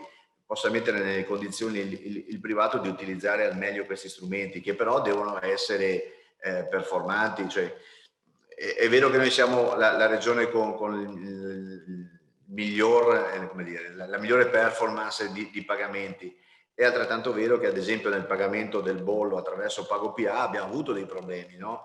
E quindi in alcuni casi doppi pagamenti.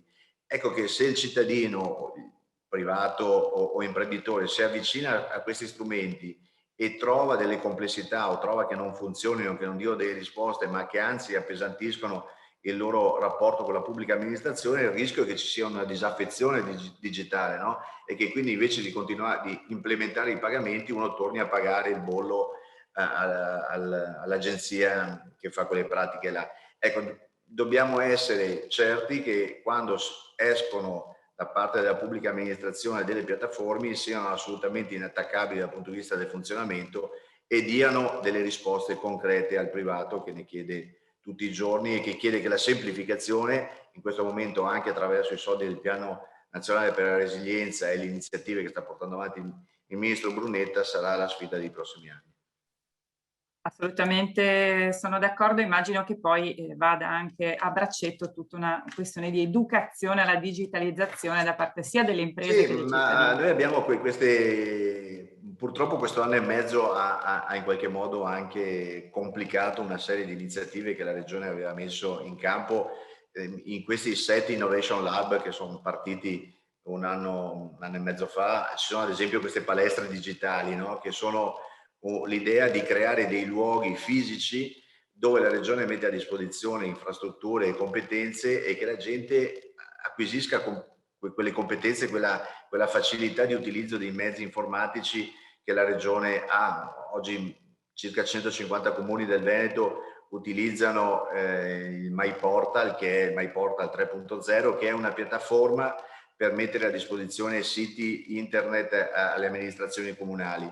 E questo è quell'approccio che ci piacerebbe ulteriormente implementare, dove attraverso spazi fisici si coniuga anche quella progettualità di carattere così digitale che rischia di essere poco tangibile, ma che deve poi trovare invece l'atterraggio attraverso questi luoghi che spero nel corso delle prossime settimane anche di andare a visitare fisicamente.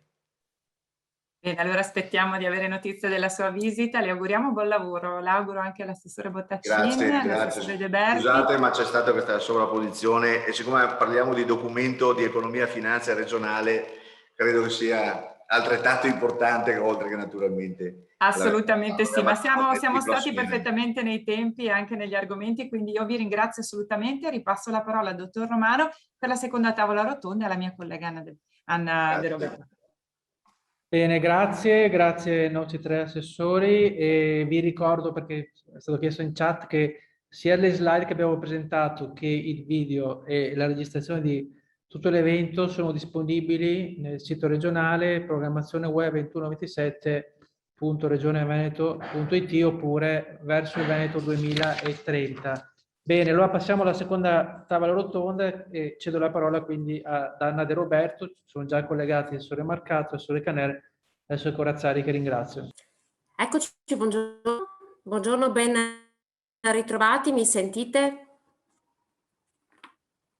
Sì, sentiamo, sì. Eccoci, benissimo. Buongiorno dottor Romano, grazie, e grazie anche agli ospiti di questa tavola rotonda, la seconda, quindi di fatto si inserisce all'interno di un discorso che abbiamo già iniziato e in qualche modo va a completarlo. Quindi buongiorno all'assessore Roberto Marcato, all'assessore Cristiano Corazzari e all'assessore Federico Caner. Grazie per essere con noi e grazie anche alle persone che ci stanno ascoltando. Ci siamo appena lasciati... Buongiorno assessore. Allora, ci siamo lasciati parlando di digitalizzazione. Il digitale è una delle sfide che ci attendono per il Veneto 2030, questo è emerso con chiarezza all'interno del tavolo di partenariato, digitale e sostenibilità. Quindi ecco perché di fatto riprendiamo un po' il discorso che abbiamo appena lasciato. Io partirei da lei, assessore Marcato. Focalizziamoci sulle imprese, imprese che per affrontare la sfida del digitale e della sostenibilità oggi hanno bisogno di fare degli investimenti che devono focalizzarsi nell'innovazione, quindi innovazione di processo ma anche innovazione di prodotto. Dobbiamo riuscire ad offrire nuovi servizi per essere più competitivi nei nuovi mercati, ma anche un'innovazione nella ricerca, no? Si è parlato tanto di necessità di aggregazione, di necessità di condivisione delle competenze non solo tra le varie imprese, ma anche tra le varie imprese che fanno parte di una stessa filiera. Allora, alla luce di queste, che sono un po' le parole chiavi che ci devono accompagnare verso il Veneto 2030, le chiedo quali sono le priorità della Regione del Veneto per le imprese, soprattutto quali sono i modelli che attraverso i fondi che arrivano dall'Europa la Regione intende perseguire. Grazie per la domanda e grazie ovviamente per l'ospitalità e un saluto a tutti i collegati. Allora, intanto mi fa piacere che finalmente cambiamo paradigma, nel senso che per troppi anni noi ci siamo soffermati quasi esclusivamente sulla dimensione aziendale delle imprese del Veneto del Nord-Est.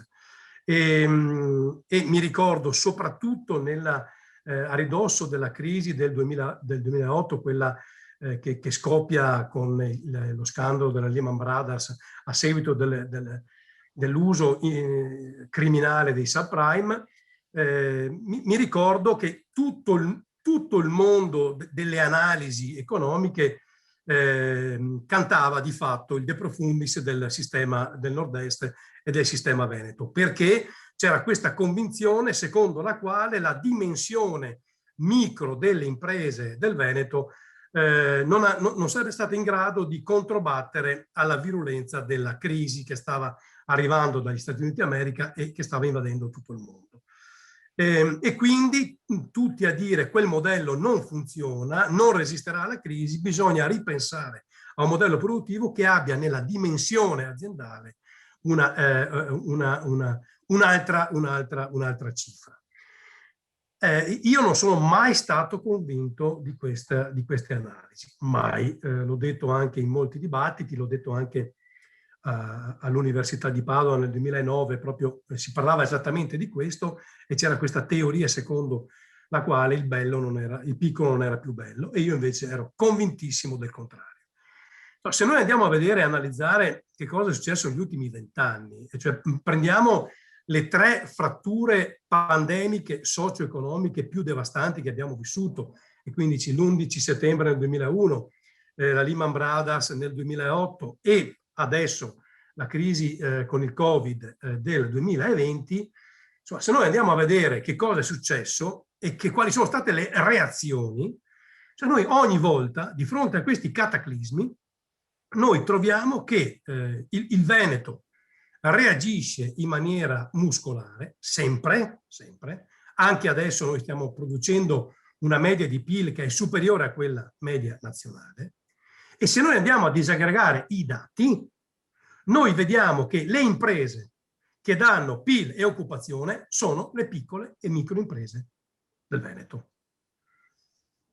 Allora, intanto evidentemente queste sono un elemento di forza, e io so che sono probabilmente controcorrente. Io sono fortemente convinto che questa dimensione aziendale sia un punto di forza per due motivi. Il primo, perché hanno una capacità di riadattarsi ai cambiamenti economici ed epocali che evidentemente l'azienda con 20.000 dipendenti non ha.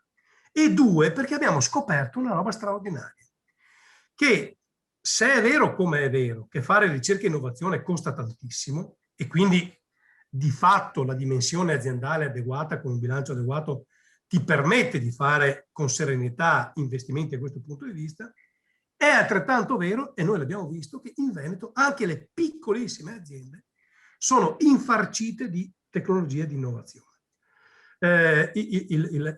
La sfida è capire esattamente come fanno.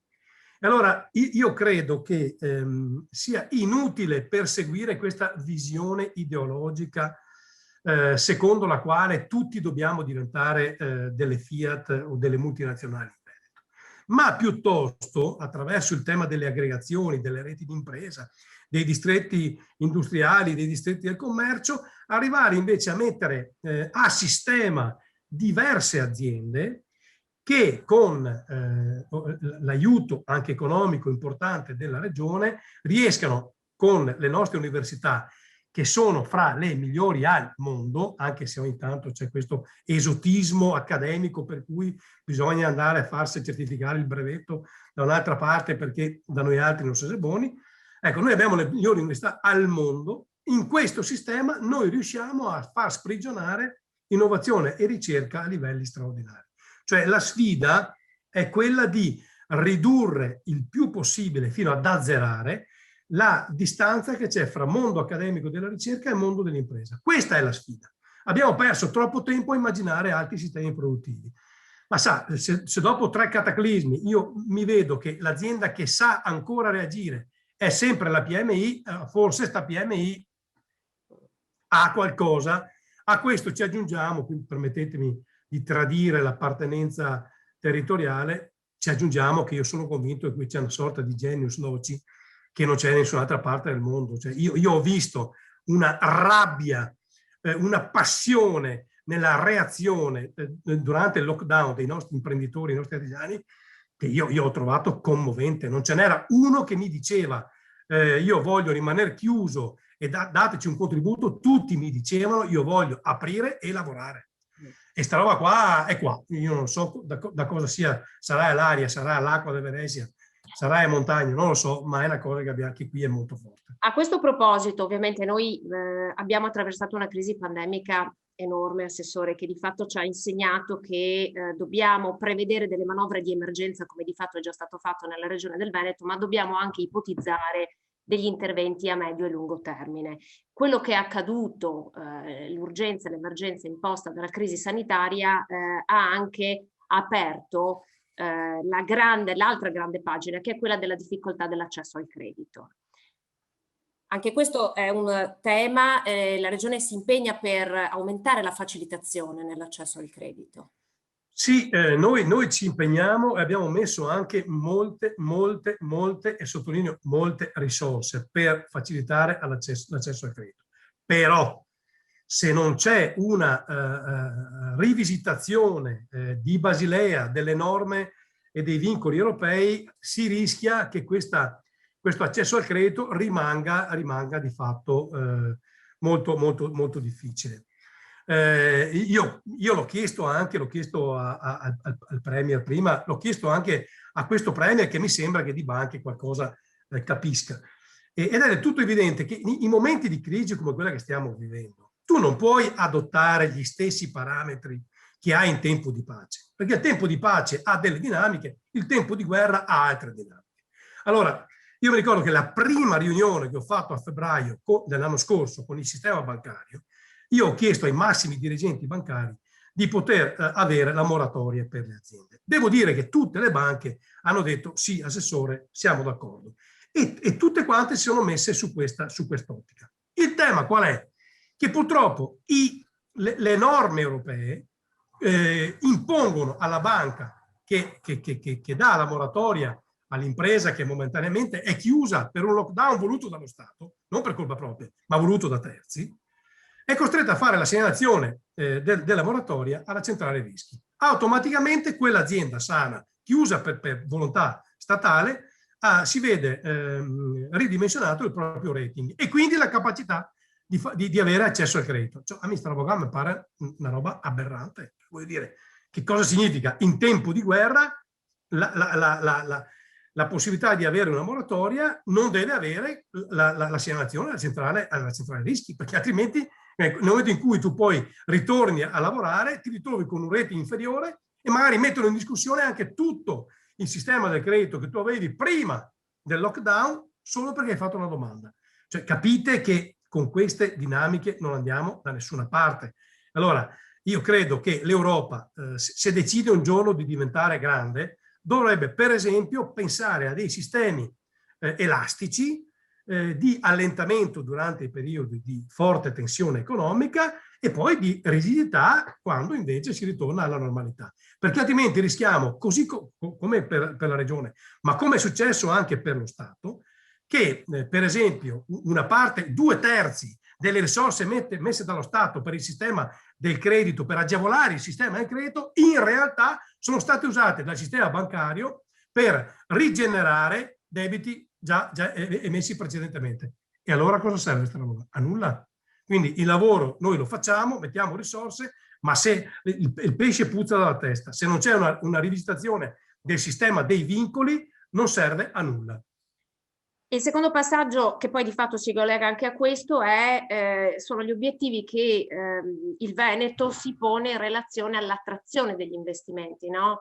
Pensiamo al nostro territorio dove c'è tutta la zona del Ponesi, nella zona di Porto Marghera, che sono zone ad alto potenziale di attrazione di investimento e per favorire la crescita della competitività delle nostre imprese. Abbiamo un potenziale enorme. Quali sono gli obiettivi del Veneto per l'attrattività degli investimenti sul territorio, Assessore? Sì, al netto del fatto che la certezza della pena e dei tempi processuali, soprattutto nel civile, umani, consentirebbero a noi di essere molto più appetibili nei confronti dell'estero, ma detto questo, cioè noi abbiamo un territorio che è obiettivamente molto attrattivo. Che cosa stiamo facendo noi? Insomma, noi abbiamo sull'area di Porto Marghera, che dal punto di vista logistico non ha eguali in Europa, quella l'abbiamo fatta diventare area di crisi complessa, proprio perché questa possa diventare attrattiva attraverso tutta una serie di agevolazioni di imprese. Lì a breve porterò in giunta finalmente il progetto industriale della zona logistica semplificata, che vede come protagonisti la zona di Porto Marghera e la zona del Polesine, e queste due aree, che oggi sono aree contratte da un punto di vista economico, avranno tutta una serie di attenzioni finanziarie, fiscali e normative, non solo regionali ma nazionali ed europee, per diventare attraenti da un punto di vista dell'impresa e far sì che diventino una sorta di villaggio della nuova economia della regione del Veneto. Abbiamo fatto per esempio anche uno studio interessantissimo che è costato molti mesi di lavoro per l'area della Bassa Padovana e abbiamo dato delle traiettorie di sviluppo possibili. Il Covid ovviamente ha congelato tutto. Ho avuto un incontro la settimana scorsa con tutti gli stakeholder della Bassa Padovana, adesso rimettiamo in moto anche quella. Cioè io ho voluto fare una mappatura delle aree più in difficoltà di tutto il Veneto, la Bassa Padovana, la Bassa Veronese, la zona del Bellunese, il Polesine, Porto Marghera, e queste a mio avviso devono diventare le aree più attrattive del Veneto, perché in realtà non c'è nessun motivo, come dire, storico, tecnico, ideologico, per cui non possono essere allo stesso livello di aree molto produttive come per esempio l'Alta Padovana, che è dove vivo io, e non è per merito mio evidentemente, ma era solo un cenno geografico. Quindi insomma l'investimento è proprio su queste aree. Allora, in tema di reindustrializzazione e quindi anche di trasferimento tecnologico, che è uno degli obiettivi che sono emersi dal tavolo di Paternariato, un modello vincente è stato quello delle reti innovative, sviluppate dal Veneto, circa una ventina di reti innovative. Le chiedo qual è l'evoluzione, no? Cioè, che cosa ci dobbiamo aspettare per il 2030 attraverso i fondi delle politiche di coesione, l'evoluzione potenziale di queste reti innovative e dell'approccio che la Regione Veneto ha con l'Università del Veneto. Nessun approccio ideologico, cioè io mi aspetto, e ho chiesto anche ai responsabili delle reti, l'ho chiesto ai rettori, l'ho chiesto agli imprenditori, l'ho chiesto ai prorettori, ai professori che stanno seguendo le reti, e noi dobbiamo avere la stessa velocità che hanno i nostri imprenditori di riadattarsi ai tempi che cambiano. Noi abbiamo, con il Covid, il mondo è cambiato. Stiamo entrando in una nuova normalità che è ovviamente al netto del rispetto per chi non c'è più e per chi ha sofferto questo maledettissimo virus, ma è sicuramente questo il momento storico più importante degli ultimi 100 anni per quanto riguarda le possibilità e le prospettive di crescita. Lo vedete già, questa è stata una crisi che è stata violentissima ma velocissima. Di fatto non ha intaccato come una metastasi il nostro sistema produttivo e vedete che la reazione un po' in tutto il mondo è abbastanza repentina. Noi dobbiamo cogliere assolutamente questa opportunità, che però significa velocità anche di adattamento. Cioè le persone grandi, siano essi imprenditori, industriali, politici o accademici, devono avere la capacità di capire la contingenza immediatamente, leggerla e di conseguenza agire. Le reti innovative regionali hanno questa peculiarità, devono immediatamente, come l'hanno già fatto, anche riadattarsi ai tempi che sono cambiati. Su questo noi continueremo a investire moltissime risorse e continueremo a dare risposte importanti. Vi dico solo che con l'Università di Padova e l'Università di Verona e con Confindustria Padova e Verona adesso stiamo lavorando alla creazione di una rete del biomedicale, perché molto banalmente 2 giorni dopo l'esplosione del Covid ci siamo accorti che qui nessuno più sapeva fare la mascherina, nessuno più sapeva fare un respiratore, che siamo stati costretti a comprare macchinari a tutto il mondo, quando in realtà noi abbiamo delle imprese in Veneto, nel settore biomedicale, straordinarie. Ecco, mettere in sistema, mettere in relazione tutte queste imprese su questo settore è una sfida davvero, davvero interessante. Stiamo lavorando anche su altri fronti molto avanzati, anche con rappresentanti dell'Università di Venezia, molto avanzati da un punto di vista dell'innovazione e della ricerca, perché evidentemente i tempi ci chiedono di essere rivoluzionari anche da questo punto di vista.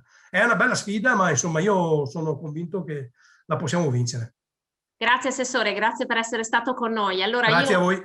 In termini di sfide passerei direttamente la palla all'assessore Federico Caner. Assessore, ha molte deleghe lei, ma ci concentriamo. Buongiorno, ben ritrovato. Buongiorno a lei. Allora, ci concentriamo ovviamente sul turismo, poi lei fa la parte del leone perché ha la delega ai fondi UE, quindi è davvero sul pezzo all'interno delle politiche di coesione di cui stiamo parlando. Abbiamo appena parlato di necessità di velocità di adattamento, che è un po' la lezione che ci sta lasciando questa pandemia. Stiamo parlando di necessità di ricerca e di necessità di innovazione. Anche il mondo del turismo deve ripensarsi, anche alla luce appunto di quello che stiamo vivendo. Il modello di sviluppo che abbiamo conosciuto fino adesso si deve ripensare e probabilmente uno degli canali di innovazione per il turismo è quello di agganciarsi sempre di più al territorio, quindi alla rigenerazione urbana, ma anche e soprattutto a quello che il territorio offre, quindi al patrimonio culturale. Pochi giorni fa, insomma, l'UNESCO ha celebrato l'URBS Picta di Padova, quindi questo è un grande esempio di quello che si può fare sul territorio con il turismo. Quindi alla luce di questo le chiedo quali sono le priorità che vi siete posti per il 2030 e anche qui quali sono i punti di forza e invece di potenziale miglioramento che il Veneto può avere. Bene, grazie innanzitutto per la domanda e un saluto ovviamente a tutte le persone che si sono collegate.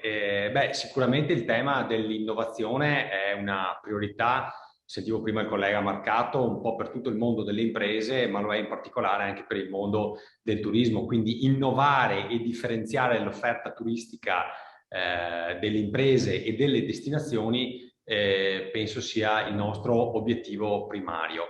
Parlo delle imprese perché ovviamente l'ammodernamento ci deve essere a livello appunto aziendale in primis. Diciamo che in questi anni lo abbiamo già anche fatto creando dei bandi appositi a sostegno delle imprese che volevano innovare i propri prodotti turistici o creando club di prodotto, ma ovviamente lo dobbiamo fare anche a livello di organizzazione territoriale, quindi cercando di crescere come territorio nell'offerta turistica, nella gestione dell'offerta turistica. Quindi ci sono sicuramente degli interventi di innovazione che sono fondamentali, l'ammodernamento tecnologico, questo vale sempre sia per le imprese che per diciamo, il sistema turistico delle destinazioni, che ovviamente devono crescere da questo punto di vista, e il rafforzamento delle competenze digitali. Anche questo è fondamentale sia per l'impresa in sé che per la destinazione. Qui penso per esempio al tema del DMS, il Destination Management System regionale che abbiamo messo in piedi. Ecco, su queste tematiche noi dobbiamo continuare a lavorare. Ovviamente abbiamo tutto il tema della creazione di nuove imprese turistiche orientate allo sviluppo, quindi la creazione di nuovi prodotti turistici. Anche questo è un tema fondamentale. Questo è importante per rigenerare diciamo in generale il territorio, ma rigenerare soprattutto anche ed innovare anche le strutture private. Ecco, ricordo che su questo noi abbiamo fatto anche qui dei bandi importanti grazie proprio agli strumenti del PORFESR che si sono visti insomma sia sul tema della promozione grazie alla creazione di prodotti turistici nuovi di filiera, mettendo insieme più imprese del territorio che fanno anche cose diverse, quindi non stiamo parlando solo di chi fa recettività, ma imprese che magari hanno competenze diversificate che si mettono insieme, creano un prodotto turistico nuovo e lo promuovono a livello internazionale. Ecco, devo dire che l'ultimo bando, per esempio, che abbiamo fatto, dove avevamo messo circa 6 milioni di euro, sono arrivate domande per oltre 12 milioni di euro. E guardi, si sono creati reti di impresa che hanno presentato progetti da 7, 800, addirittura 1 milione di euro. Quindi non stiamo parlando di piccoli progettini, ma di progetti di sistema. E questo è fondamentale perché era il nostro obiettivo. Chiudo con la terza priorità, che è legata al tema dello sviluppo urbano sostenibile. Ecco, questo collegamento tra turismo e diciamo il mondo delle città in particolare, quindi il tema della permanenza, dell'allungamento della permanenza media all'interno delle destinazioni urbane, per esempio, è fondamentale. Quindi tutta la questione relativa allo sviluppo urbano sostenibile che trova molta applicazione all'interno del FEASR, ci troverà anche qui come turismo a dover dire la nostra, perché collegare tutto quello che è il tema del turismo esperienziale alla valorizzazione del patrimonio storico, artistico e culturale, quindi il tema della cultura diventa fondamentale per rigenerare anche quello che è il tessuto commerciale urbano delle nostre città, diventa fondamentale. Sappiamo che durante il Covid chi ha sofferto di più a livello turistico sono state proprio le città d'arte, sono state quelle che hanno perso di più in termini di presenze turistiche, sono quelle che ancora oggi fanno più fatica a ripartire rispetto alla costa, rispetto alla montagna, rispetto al lago di Garda. Quindi il tema, per esempio, dello sviluppo urbano sostenibile, collegato alla questione turistica, secondo me è molto importante, perché qui nella creazione di nuovi prodotti si può veramente creare un qualcosa di importante legato proprio, ripeto, alla valorizzazione del patrimonio storico, artistico e culturale. Quindi giustamente lei dice sostenibilità per dare la possibilità anche alle persone di fare un'esperienza turistica diversa. Certo. territorio in un'ottica sostenibile. Stiamo vedendo quanto, ad esempio, tutto il turismo ciclabile, no? I vari collegamenti ciclabili che sono stati realizzati nella nostra regione stanno davvero dando degli ottimi risultati dal punto di vista, insomma, della partecipazione.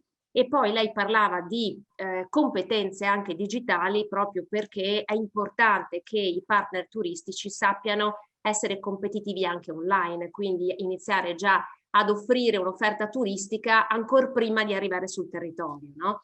E poi la digitalizzazione è importante, immagino, anche per poter pianificare i flussi turistici. Vediamo le difficoltà che ha una città come Venezia, che avrebbe bisogno di pianificare, no? Il numero di persone che arrivano. Quindi il digitale si inserisce anche nel settore del turismo in maniera importante. Assolutamente sì, e infatti lei ha toccato dei temi che sono fondamentali nella nuova programmazione. Ecco, direi che se ci sono delle questioni, degli elementi di novità rispetto alla vecchia programmazione sono esattamente questi. Quindi il tema, per esempio, della transizione digitale, sia per quanto riguarda le imprese, quindi nei confronti delle imprese che nei confronti delle destinazioni, ci vede lavorare proprio sul tema della transizione digitale e quindi con sostegno da questo punto di vista in questa programmazione dei Port Phase. Quindi anche qui il tema del DMS che poc'anzi, diciamo, avevo anticipato deve essere sostenuto creando un vero e proprio sistema ecodigitale, un ecosistema digitale veneto. Ecco, questo è importante, quindi sia dal punto di vista dell'impresa privata che dell'impresa, che delle destinazioni, quindi del settore pubblico che da questo punto si deve muovere. Un altro elemento di novità rispetto alla vecchia programmazione è la transizione verso la sostenibilità. Anche questo è fondamentale, soprattutto dal punto di vista turistico. Ecco, agganciare questa tematica che tra l'altro secondo me si aggancia anche a un altro referato importante che io ho, che è quello dell'agricoltura, e quindi il collegamento anche qui tra turismo e agricoltura per quanto riguarda la sostenibilità ambientale diventa importante, quindi ci vuole tutto un lavoro legato alle certificazioni di sostenibilità ambientale che devono avere le imprese nel fare turismo, oltre che le imprese, diciamo, nel settore agricolo, ma che devono avere anche le destinazioni nel loro complesso. Pensate per esempio a quei luoghi che sono diventati anche patrimonio dell'UNESCO, che devono da questo punto di vista rappresentare questo processo, questo salto verso la sostenibilità che diventa fondamentale. Del resto, insomma, questa sostenibilità è anche importante a livello di responsabilità sociale, e diciamo che sono anche alcuni dei criteri e degli standard che il Global Sustainable Tourism Council ci ha dato, quindi sono obiettivi che dobbiamo sostenere. Il terzo punto di novità, diciamo, rispetto alla vecchia programmazione riguarda proprio il tema della biodiversità, che si aggancia appunto al tema della sostenibilità. Quindi anche qui tutti quegli interventi di mitigazione dei cambiamenti climatici, ma soprattutto il tema delle infrastrutture verdi urbane sul territorio diventa fondamentale, non soltanto per un concetto etico e morale che noi tutti dobbiamo avere per lasciare alle prossime generazioni un pianeta migliore, ma anche sulla questione relativa al turismo, perché oggi il turista internazionale che vuole vivere delle esperienze sul territorio vede nell'aspetto ambientale un plus assolutamente fondamentale e importante. Quindi tutto il tema legato all'alterazione indotta dai cambiamenti climatici, all'inquinamento atmosferico, al tema del rumore, dell'inquinamento luminoso, ci deve vedere partecipi. La Regione da questo punto di vista ha già fatto degli interventi in autonomia con alcune leggi regionali molto importanti, però il tema del FES, del Port FES, su questo ci dà la possibilità di avere anche delle risorse e delle idee da mettere in campo in questa linea, diciamo, di interventi. Quindi queste sono le tre, secondo me, novità più importanti rispetto al vecchio programma. E su una di queste ci agganceremo proprio per concludere la tavola rotonda con l'assessore Corazzari. Io so che poi lei ha anche la parte finale di chiusura dei lavori, quindi la lasciamo andare per riascoltarla dopo. Grazie assessore, grazie. Grazie a lei e a tutti gli ascoltatori. Allora, Assessore Corrazzari, con lei chiudiamo questa tavola rotonda perché non di meno le imprese culturali hanno un'importanza enorme nel nostro territorio, lo sappiamo anche insomma, in termini di numeri, parliamo di 22.000 imprese culturali in Veneto con 140.000 occupati, sono tantissimi. Anche in questo caso la pandemia ci sta insegnando a ripensare, no? Il mondo della cultura e il mondo delle imprese culturali. In primissima battuta io le chiederei di raccontarci qual è lo stato dell'arte delle imprese culturali ad oggi e quindi quali sono le priorità di fatto che immaginate, avete descritto anche alla luce dei tavoli di partenariato per il 2030. Sì, grazie e buongiorno a tutti. Beh, sicuramente i numeri che sono stati citati danno il senso della dimensione di questo comparto e di come lo stesso va a permeare vari settori, non limitati unicamente alle attività strettamente culturali. Il mondo della cultura, quindi, nell'ambito delle attività attraverso cui si declina, rappresenta anche un volano formidabile per settori strategici come quello appunto di cui ha appena parlato il mio collega Caner del turismo, ma non solo. Pensiamo cosa voglia dire un'offerta culturale adeguata e soggetti che operano in questo mondo con capacità di interazione tra di loro nel contesto economico rispetto allo sviluppo dei nostri centri urbani, dell'offerta culturale delle nostre città, non solamente delle località turistiche. Si tratta di un elemento quindi che va a generare un indotto sia economico e altresì di crescita e delle nostre comunità.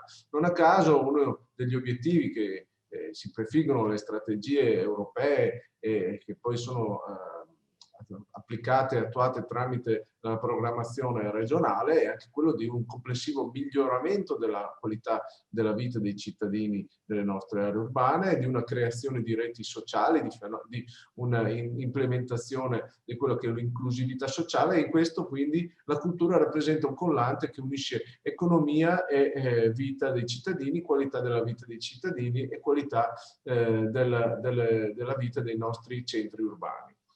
Per quanto riguarda la scorsa programmazione, noi abbiamo fortemente investito sul tema delle imprese culturali creative, sia per l'indotto economico che rappresentano, sia per la ricaduta di cui ho appena parlato. Siamo stati forse una delle prime regioni che hanno destinato risorse POR-FESR che originariamente erano destinate al comparto imprenditoriale tradizionale, alle imprese, al mondo della cultura e alle imprese culturali creative. E devo dire che abbiamo trovato una risposta molto attenta e ramificata sul territorio, quindi i bandi hanno avuto degli esiti di riscontro molto importante e anche con proposte di carattere estremamente innovativo. Questo significa la capacità di anche adeguamento e di sguardo forte verso il futuro che ha il nostro comparto culturale. Spesso vengono individuate le risorse per il mondo della cultura unicamente dai bilanci degli enti pubblici, che siano i comuni o la regione oppure il ministero. Pertanto viene definita la cultura come un soggetto, come un mondo fatto di soggetti sostanzialmente assistiti. Il Veneto dimostra che la realtà è diversa, che c'è anche un'altra realtà che è molto forte in Veneto, di una cultura che si fa impresa, di una cultura di un mondo della cultura che riesce ad avere un'interazione viva e partecipe con il mondo dell'impresa e con il nostro contesto economico. Quindi nel momento in cui abbiamo investito questi 18 milioni di euro della scorsa programmazione abbiamo avuto un effetto moltiplicatore importantissimo che è andato non solo nell'innovazione dal punto di vista infrastrutturale dei processi delle singole imprese culturali creative, ma che ha dato un miglioramento complessivo e ad un mutamento direi anche sostanziale del nostro sistema culturale veneto, che è fatto sì di grandi istituzioni culturali tradizionali, ma è fatto anche di tante imprese culturali creative che affrontano il mercato e che vivono nel mercato in un contesto vitale, in un contesto estremamente dinamico e che vede nella cultura un elemento di crescita per tanti settori del nostro comparto economico. All'interno del concetto di crescita, come dice lei, vista anche la sua la pianificazione territoriale, è sempre più diffusa un po' la convenzione che alla cultura siano legati la rivitalizzazione dei centri storici, ma anche la rivitalizzazione in generale delle aree urbane. Secondo lei, come si può coniugare una strategia di cultura che concepisca una città anche come contenitore culturale? Rappresenta un po' una delle azioni avviate dalla Commissione europea, che vede nella nascita dal basso di queste istanze e di queste proposte culturali come elemento di collante della comunità cittadina e del contesto urbano. Oggi il termine è complessivo e che viene utilizzato anche dalla nostra recente normativa regionale, è quello di rigenerazione urbana. Rigenerazione urbana che quindi non si deve limitare all'infrastrutturazione delle nostre città e alla dotazione di quello che è un contesto infrastrutturale adeguato, ma va altresì attraverso un coordinamento delle attività che si svolgono e che nascono nel contesto urbano. Questo vale per le città, ma vale per tutti i nostri territori e declina una sensibilità diversa che c'è sia nelle istituzioni, sia nelle strategie comunitarie, ma altresì anche nei cittadini, che è quello di individuare un concetto di miglioramento della qualità della vita laddove vi è un elevato livello di servizi, un elevato livello di capacità di creazione di reti nella comunità e dove vi è una capacità anche di produzione di attività culturali, produzione culturale che sono un termometro evidente di questo modello. Ecco, quindi sicuramente per noi ha significato investire in vari settori. Faccio un esempio, il settore delle produzioni cinematografiche, dell'audiovisivo. Abbiamo investito tanto nel corso della scorsa legislatura, sia destinando fondi strutturali POR-FESR che fossero volti ad attirare produzioni cinematografiche sul territorio della nostra regione, sia costituendo anche un soggetto ad hoc che è una fondazione Veneto Film Commission, ma altresì cercando di far crescere un tessuto fertile rispetto a questo comparto che ha dei numeri importantissimi in termini di indotto, in termini di economia, in termini di impresa, in termini di effetto moltiplicatore rispetto agli euro investiti poi sul territorio e su vari comparti, ecco, di creare anche quel tessuto di professionalità che facessero della nostra regione, delle nostre città, aree idonee e vocate a questo tipo di sviluppo di questo settore. Abbiamo avuto dei riscontri veramente importanti, quindi anche in questa direzione un elemento di connettività del nostro tessuto sociale, delle nostre città attraverso lo sviluppo di particolari settori come può essere questo del mondo della cinematografia, dell'audiovisivo, delle fiction, è per noi stato sicuramente un modello positivo su cui vorremmo insistere anche nella prossima programmazione. Non dimentichiamo poi l'effetto di promozione che questo tipo di produzioni hanno dal punto di vista turistico, del territorio, della conoscenza, e fa entrare anche un ulteriore effetto, la crescita economica del comparto, l'effetto di moltiplicatore, di sviluppo dell'indotto e dall'altro lato la capacità formidabile di promozione di territori, di paesaggi, di realtà artistico-culturali, monumentali e delle nostre comunità, insomma, che vede il Veneto ricchissimo da questo punto di vista. Questo poi ci racconta come la cultura rimanga, no, il più grande motore per l'inclusione sociale, per la crescita e per lo sviluppo di un territorio. No? Lei ce lo sta raccontando, ce lo sta dicendo a 360 gradi. Io direi che abbiamo terminato, anche ho paura di aver sforato qualche minuto, quindi spero di non aver tolto qualche minuto alla tavola di discussione che ci seguirà. Io ringrazio davvero l'assessore Corazzoli, ringrazio l'assessore Canera e l'assessore Marcato per essere stati con noi e a questo punto, dottor Romano, io restituisco a lei la parola. Grazie. Bene, grazie Anna De Roberto, grazie ai nostri tre assessori. Passiamo all'ultima tavola rotonda, ma che credo sia molto importante. Adesso parliamo di persone soprattutto, e quindi cedo la parola a Sebastiano Zanolli, che appunto farà delle domande, insomma, all'assessore Donazzano e all'assessore Lanzarini. Grazie. Eccomi qua. Dovrebbe partire. Eccomi qua. Buongiorno a tutti, buongiorno agli ospiti, agli organizzatori e buongiorno naturalmente all'assessore Donazzan, all'istruzione, formazione e lavoro, pari opportunità, all'assessore Emanuela Lanzarin, sanità, servizi sociali, programmazione sociosanitaria.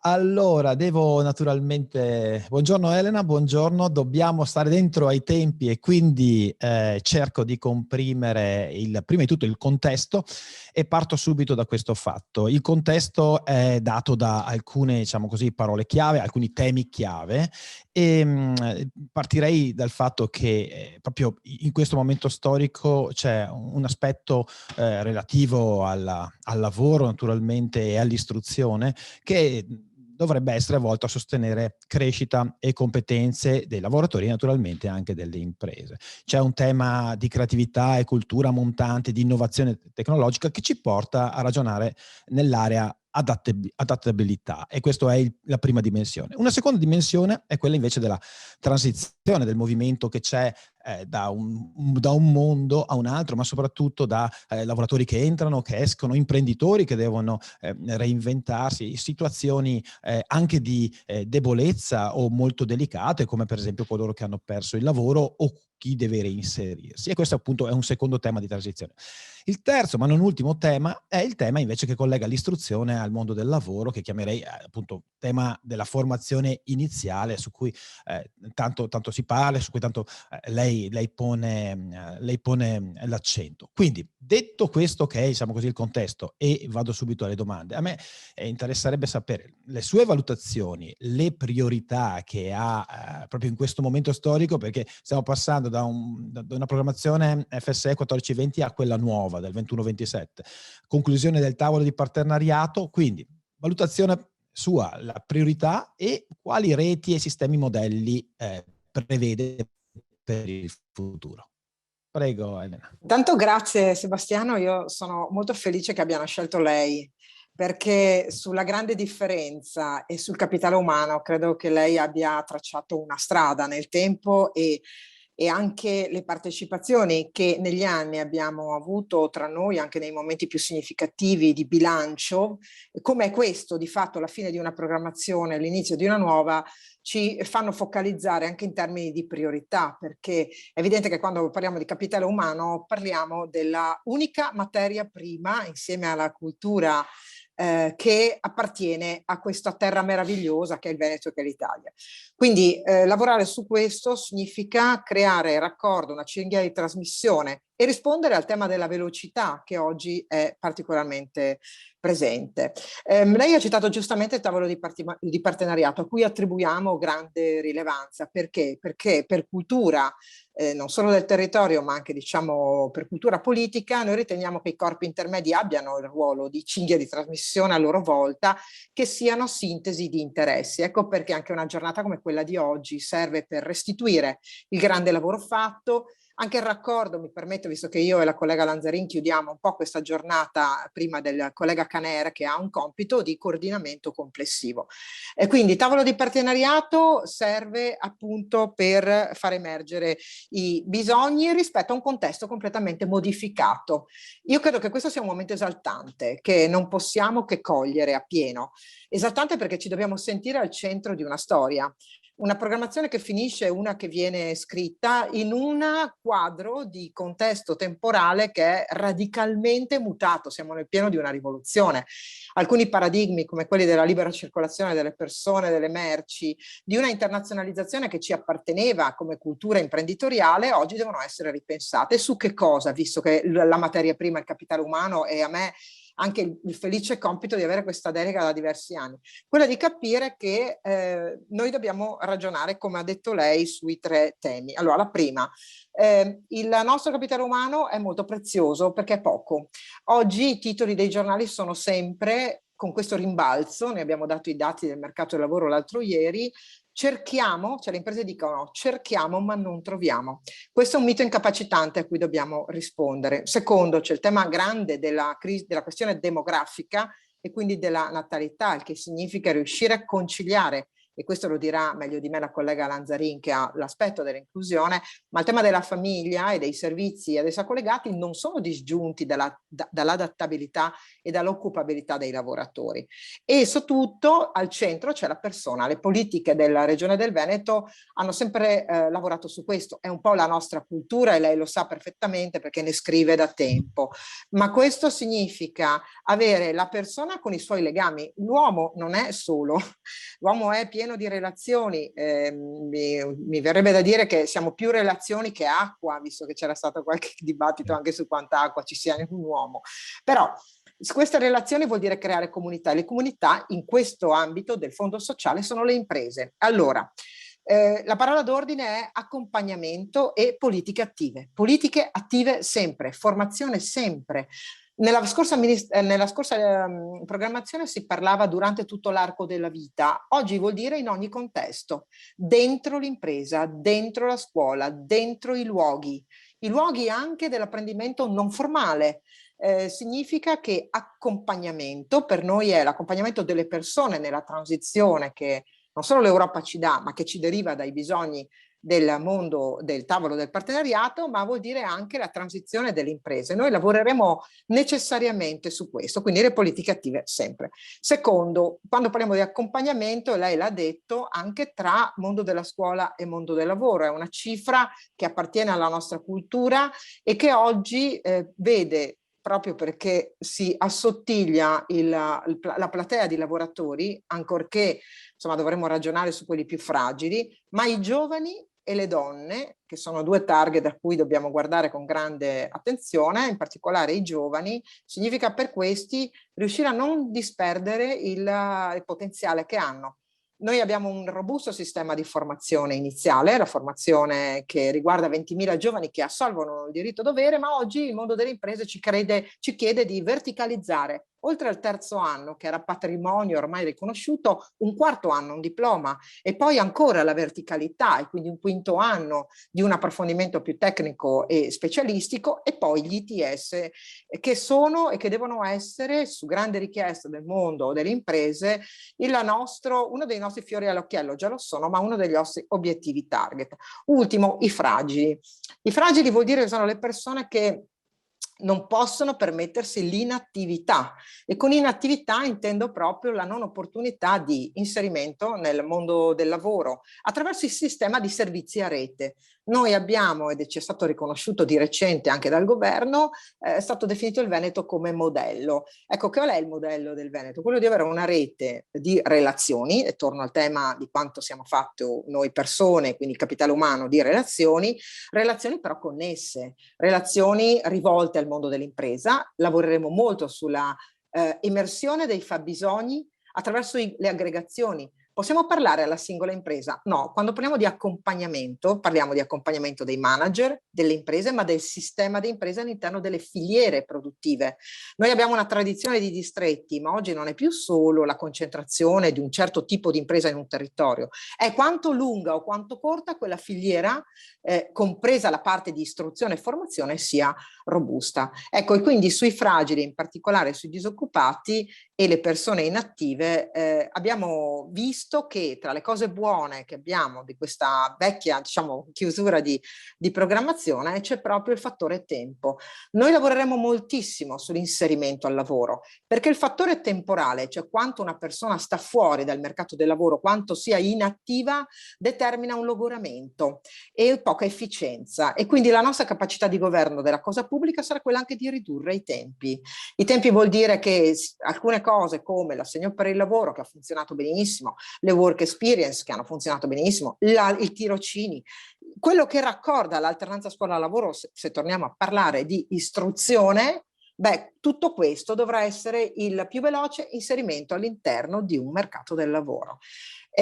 Con questo noi abbiamo disegnato il nostro prossimo futuro, e credo anche che soprattutto sulle nuove strumentazioni che ci derivano da un grande rapporto con il mondo dell'impresa, noi lavoreremo per il raccordo con il mercato del lavoro.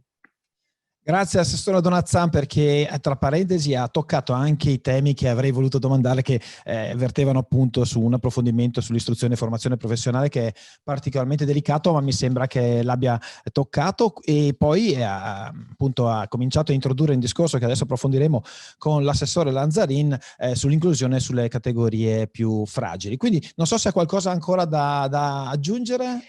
No, il dono della sintesi ci appartiene, prego. Assolutamente, assolutamente. Allora, grazie mille all'assessore Elena Donazzan e passiamo all'assessore Lanzarin. Allora, in questo caso provo anche, visto che stiamo parlando delle persone nel centro della crescita, ed è davvero molto bello, come diceva l'assessore Donazzan, che si chiuda anche con questo, che l'ultimo pezzo sia dedicato alle persone, perché parlando di persone, chiaramente ci sono persone più forti o sistemate in una situazione migliore e non vanno dimenticate le persone che questa fortuna o questa possibilità per qualche motivo non hanno. E questo approccio integrato, abbiamo sentito adesso lavoro e formazione, si incastra assolutamente bene con i servizi sociali, ma anche la sanità. E quindi questo approccio integrato all'inclusione mi porta a definire almeno due grandi temi: le politiche familiari e poi il tema disabilità e persone anziane. Anche in questo caso, Assessore Lanzarin, i punti di forza e di miglioramento e quali sono le priorità, e anche magari un cenno agli strumenti, una visione generale visto il tempo che abbiamo.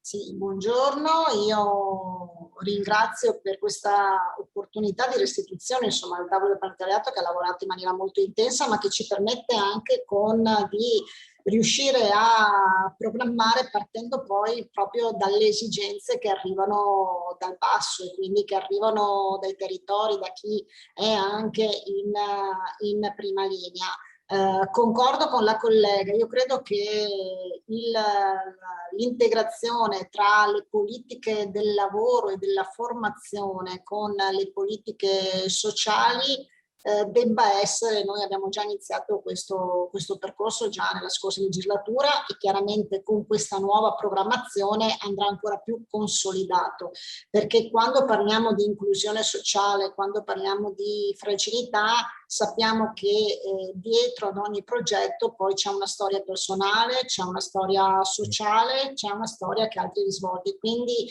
il progetto di vita, il progetto di inserimento, il progetto di politica attiva deve avere una continuità e anche poi deve essere tracciato da questo punto di vista. È chiaro che non possiamo parlare di politiche attive di inclusione se non parliamo di famiglie e di servizi, e questo è uno dei grandi temi che noi affronteremo in questa nuova programmazione 2021-2027, perché abbiamo capito che tutto ruota attorno alla famiglia, quindi la famiglia come elemento centrale per poi la programmazione di tutte le altre attività, ma la famiglia va comunque sostenuta, va indirizzata, e quindi politiche attive per la famiglia, che vuol dire politiche legate alla conciliazione dei tempi di lavoro, che vanno sempre a braccetto con quella che è appunto la parte lavorativa, vuol dire politiche che permettano una migliore gestione della quotidianità, vuol dire politiche a sostegno alla natalità, vuol dire politiche incentrate sul potenziamento e la capillarità dei servizi educativi, pensiamo soprattutto ai servizi prima infanzia, 0-6, quindi agli asili nido fino alle scuole materne, perché questo va proprio nella direzione di permettere una sempre maggiore inclusione sociale, una maggiore partecipazione e una maggiore attività delle persone. Quindi una parte fondamentale sarà dedicata proprio alle politiche attive della famiglia, per aiutare le famiglie, per sostenere le famiglie, per indirizzare le famiglie, per mettere a disposizione quei servizi che servono proprio nella quotidianità, ma anche nella gestione di quella che è la routine familiare.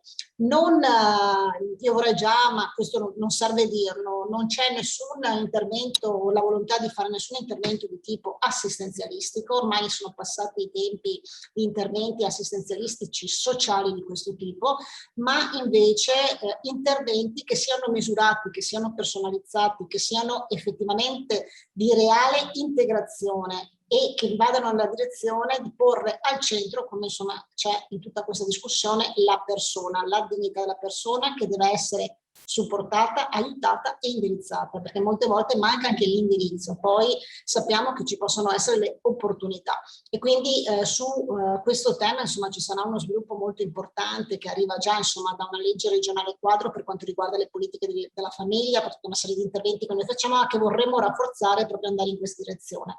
L'altro tassello molto importante è quello invece delle fragilità e le vulnerabilità. La collega ha toccato le fragilità legate alle persone che non hanno un lavoro e quindi le persone disoccupate, le persone insomma che sono alla ricerca di una sistemazione, di un'occupazione. Fragilità e vulnerabilità vuol dire le persone che sono anche in stato di estrema povertà. Noi in maniera parallela abbiamo un piano regionale di contrasto alla povertà che mette in evidenza anche tutta una serie di interventi che si vanno a interfacciare con interventi poi di politiche attive del lavoro. Io ho appena chiuso anche l'incontro con il ministro Orlando proprio specifico su questo e quindi sulla cabina di regia per quanto riguarda il piano di contrasto alla povertà, le misure di inclusione legate al nuovo PNRR che prevede proprio la centralità della persona. Però fragilità vuol dire anche persone invece che hanno bisogno di un accompagnamento e di progetti ben definiti. Pensiamo alle persone disabili o alle persone più anziane, alle persone non autosufficienti e quindi a quelle persone che hanno bisogno di essere sostenute, che hanno bisogno appunto di entrare in un contesto di protezione e quindi parleremo anche del cosiddetto abitare leggero, del co-housing, del social housing, di elementi di innovazione di questo tipo che possono permettere quindi di far convivere anche situazioni di questo tipo, di progetti personalizzati rispetto alle persone con disabilità, di vera e propria inclusione sociale. Per noi l'inclusione sociale, quando parliamo di persone con disabilità, vuol dire l'inclusione, sono soprattutto di due tipi: l'inclusione lavorativa, quindi gli inserimenti lavorativi, e l'autonomia abitativa, quindi quelle soluzioni anche di abitare leggero ma comunque monitorato e controllato, che quindi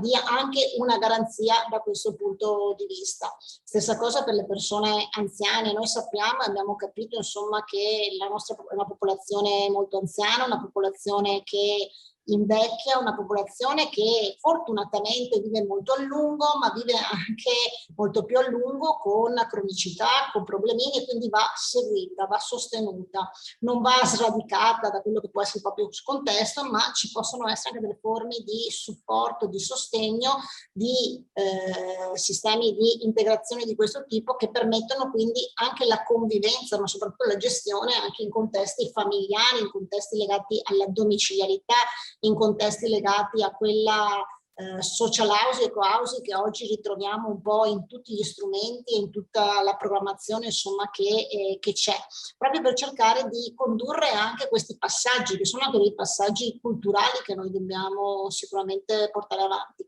Tutto questo chiaramente non può essere non visto in un'ottica di supporto importante che in tutte le politiche sociali ci sono e ci sarà in futuro, ci sarà sempre, di apporto legato al terzo settore, che rappresenta una gamba fondamentale su cui appoggiare, perché nel mentre sappiamo insomma sta andando anche a regina avanti la riforma del terzo settore, quindi che vede un terzo settore sempre più specializzato, un terzo settore sempre più integrato e formato, perché mi ricollego e chiudo con quanto diceva la collega, la formazione poi diventa fondamentale anche rispetto all'approccio e rispetto ai sistemi e le programmazioni che noi vogliamo mettere in campo. Ottimo. Anche in questo caso faccio veramente poca fatica perché anche lei è stata di una precisione e completezza totale. Mi chiedevo solamente quale sia l'integrazione col piano nazionale da questo punto di vista. Immagino che ci si muoverà in maniera congiunta oppure ci sono delle differenze? No, noi vorremmo e cercheremo di portare avanti una programmazione congiunta, proprio perché sarà una programmazione continua che prevede quindi gli stessi tipi di interventi. E noi nel piano nazionale stiamo ragionando sul piano nazionale delle politiche sociali, piano nazionale di contrasto alla povertà e poi piano dell'inclusione, che prevederà quindi anche in questo caso insomma elementi di autonomia, di inserimento lavorativo, di progetti personalizzati, dedicati, di vita indipendente, quindi le stesse linee che noi abbiamo previsto nella nostra programmazione 2021-2027. Perfetto, Assessore Lanzarin, la ringrazio infinitamente e come ringrazio anche l'Assessore Donazzan che abbiamo sentito prima e ripasso la parola all'Assessore Canera e alla regia. Grazie. Sì, grazie. Buongiorno a tutti innanzitutto, di nuovo direi. Allora, aspetta a me tirare un po' le fila di questa sessione di lavoro dedicati alla programmazione dei fondi comunitari. Ovviamente la mattinata è stata una mattinata importante, proficua, che ha consentito di fare anche il punto sullo stato di avanzamento dei lavori. Quindi oggi io adesso vorrei anche prima di passare alle slide e quindi dare un po' anche una panoramica generale di quelle che sono le priorità del programma e diciamo le dimensioni anche del finanziamento. Volevo anche dirvi che negli incontri che abbiamo fatto a livello nazionale, ovviamente a seguito di un percorso negoziale molto importante tra le regioni, si sono fissate anche quelli che sono appunto le attribuzioni finanziarie generali per ciascuna regione. Come sapete, noi rispetto al vecchio programma abbiamo parecchie risorse in più che vanno a sommarsi ovviamente alle risorse europee cofinanziate a livello nazionale e regionale, che ci portano circa ad avere nei due programmi FSE e FEASR oltre 2 miliardi, per l'esattezza 2 miliardi e 60 milioni, che sono praticamente equamente divisi, quindi circa 1 miliardo a testa. Questa è stata anche una scelta strategica molto importante da parte nostra. Ovviamente il cofinanziamento regionale è un cofinanziamento importante che ci porta anche ad avere un impegno in termini di bilancio regionale non di proprio conto, che diminuisce, se vogliamo, un po' anche la possibilità che avevamo noi di agire in maniera autonoma, ma abbiamo deciso di mettere queste risorse a cofinanziamento perché crediamo molto in questi programmi. Ora partirei con la prima slide che ci dà un attimo la dimensione diciamo di quelle che sono le risorse in campo che abbiamo, ma soprattutto anche di come stiamo orientando queste risorse. Come vedete, la parte del leone, vedete questo cerchio con alcuni cerchi concentrici all'interno che danno un po' la dimensione anche proprio a livello visivo di quelle che sono le risorse in campo. Quindi l'innovazione digitale e la competitività delle PMI, diciamo che assorbe una buona parte, gran parte delle risorse a disposizione, così come l'altro tema, quello segnato in verde, il cerchio verde, che è relativo al tema dei cambiamenti climatici, quindi a combattere i cambiamenti climatici e i rischi della transizione ecologica. In ultimo, in rosso, vedete l'ultimo cerchio riguardante appunto il tema dello sviluppo urbano e delle aree interne. Ecco, questa ci dà già una dimensione così visiva di quelle che sono le risorse in campo.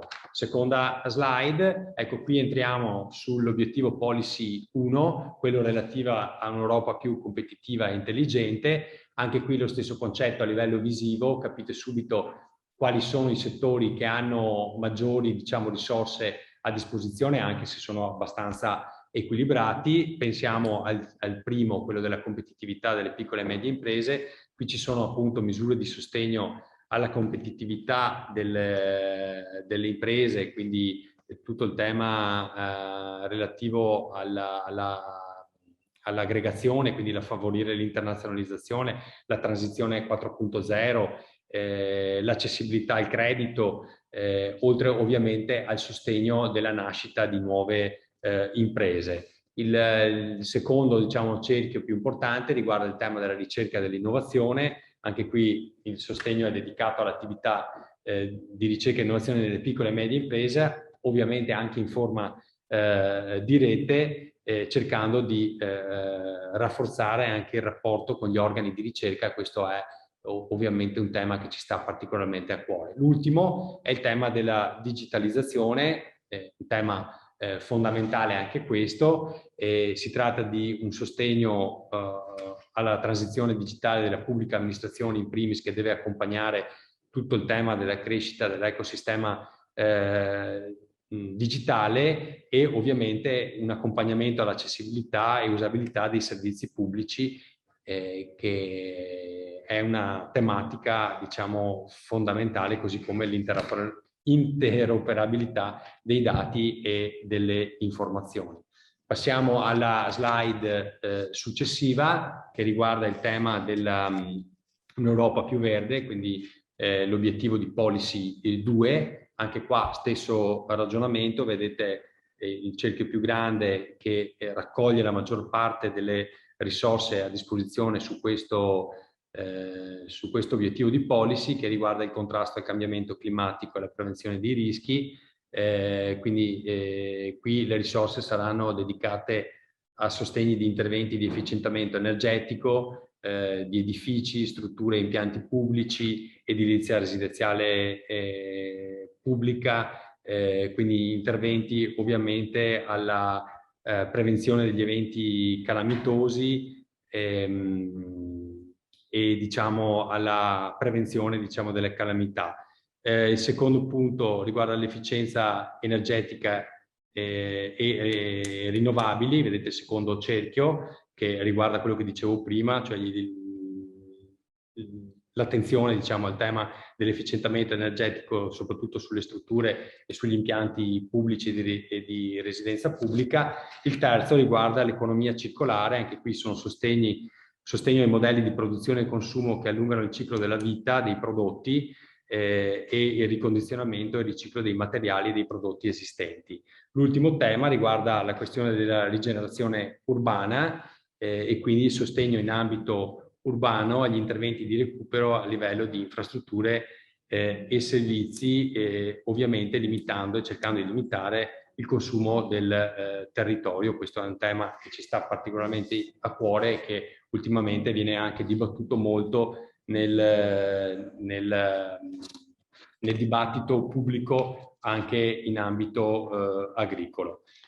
Passiamo alla slide successiva. Qui entriamo sul tema invece del programma FSE, che è già stato spiegato dalla mia collega Elena Donazzan. Come vedete anche qui la parte del leone in termini di finanziamenti la fa la formazione e l'istruzione, anche se devo dire a pari merito con il tema dell'occupabilità, quindi il tema della creazione di posti di lavoro è un tema che ci sta particolarmente a cuore, creazione di posti di lavoro e mantenimento ovviamente di quelli attuali. Terzo tema è quello relativo alla inclusione sociale. Slide successiva, qui andiamo ad esplodere meglio i dati. Anche qua vedete che il tema in particolare riguarda l'occupazione dei giovani, quindi tutte quelle che sono le misure per l'inserimento nel mercato di lavoro di soggetti disoccupati, e in particolare i giovani attraverso politiche attive. Penso insomma all'assegno per il lavoro, work experience, misure di sostegno all'autoimpiego e altre misure di innovazione sociale e di sostegno all'economia sociale. L'altro tema riguarda l'adattabilità, quindi alcuni esempi di misure di questo tipo sono misure di formazione e accompagnamento per l'adeguamento e lo sviluppo di competenze dei lavoratori, ovviamente a supporto dell'innovazione organizzativa di processo e di prodotto dei servizi. Come vedete sono due aree che sono più o meno allo stesso livello in termini di risorse allocate. Slide successiva. Anche qui vedete che quasi la parte del leone la fa l'accesso all'istruzione e alla formazione. Qui ci sono misure finalizzate all'orientamento dei giovani, al finanziamento dei percorsi per il conseguimento della qualifica del diploma professionale, della specializzazione tecnica post diploma e iniziative a supporto dell'innovazione didattica e dei sistemi di formazione professionale. Poi abbiamo, come vedete, un cerchio un po' più, anzi un po' parecchio più piccolo in termini di risorse, ma non per questo meno importante, che riguarda l'apprendimento permanente, e qui abbiamo misure di riqualificazione e riorientamento professionale e percorsi di apprendimento permanente per migliorare i livelli di competenze e anticipare le richieste del mercato del lavoro. L'ultimo tema riguarda i sistemi di istruzione e formazione. Questi qua sono interventi di manutenzione continua del RRSP, ovviamente cercando di aggiornare il repertorio con nuove figure professionali emergenti che risultano indispensabili. Slide successiva, ecco, l'avete già in visione, riguarda il tema in particolare dell'inclusione attiva.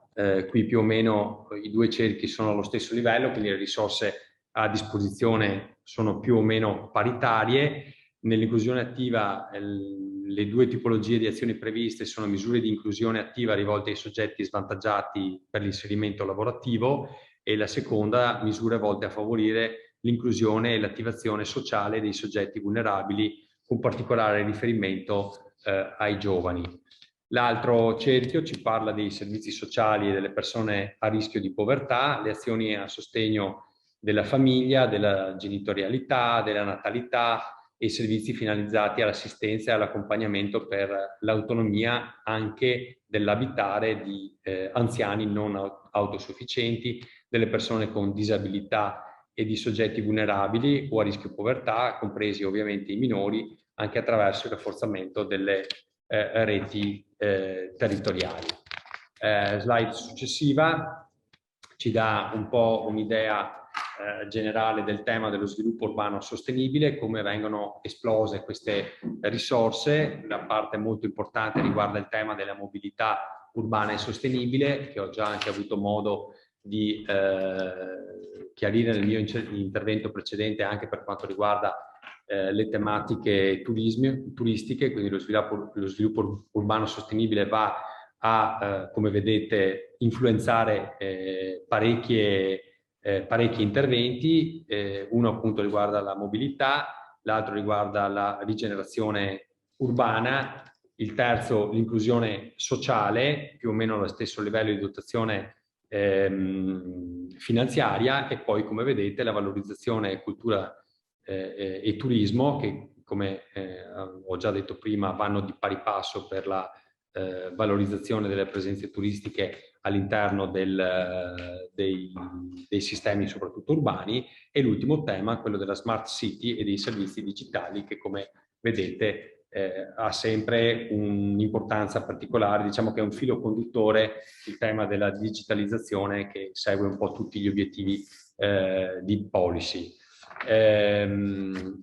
Io ho concluso. Nel concludere desidererei ringraziare non solo tutti voi collegati oggi, ma desidero ringraziare anche in particolare il Presidente per la disponibilità che ha dato fin dall'inizio per aiutarci a livello di giunta a creare questo nuovo programma FESR e FSE. Stamattina nel suo intervento ha avuto modo anche di dire qual è il suo pensiero. Desidero ringraziare anche tutti gli assessori che oggi sono intervenuti, che hanno dato un po' l'idea anche di quelle che sono le priorità che ogni singolo assessore ha assieme alle proprie strutture tecniche regionali, che ringrazio anche loro per il lavoro che hanno svolto.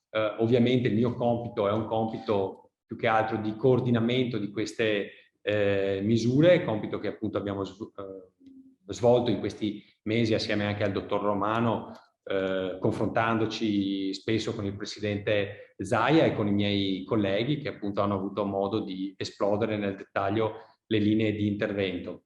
E non mi resta ovviamente che salutare tutti voi, ringraziarvi anche per il lavoro che è stato svolto fino ad ora e quello che andremo a continuare a fare, sperando che, insomma, che queste risorse a disposizione, che come avete visto sono tante, e c'è stato, ripeto, l'ho detto in apertura, uno sforzo importante anche dell'amministrazione regionale di mettere a disposizione queste risorse, perché crediamo in questi interventi di politica, di comunitaria, di programmi FESR, FSE in particolare, che si andranno ad aggiungere ad altre risorse importanti, penso al PNRR nazionale, con il quale dovremo anche integrare quelli che sono gli interventi che facciamo noi con i nostri programmi. Lo stiamo già facendo, se faremo un buon lavoro penso che integrando tutte le finanze che abbiamo a disposizione, gli strumenti che abbiamo a disposizione, penso che nei prossimi 7 anni di durata di questo programma riusciremo a dare, anche grazie al vostro aiuto e sostegno, delle ottime risposte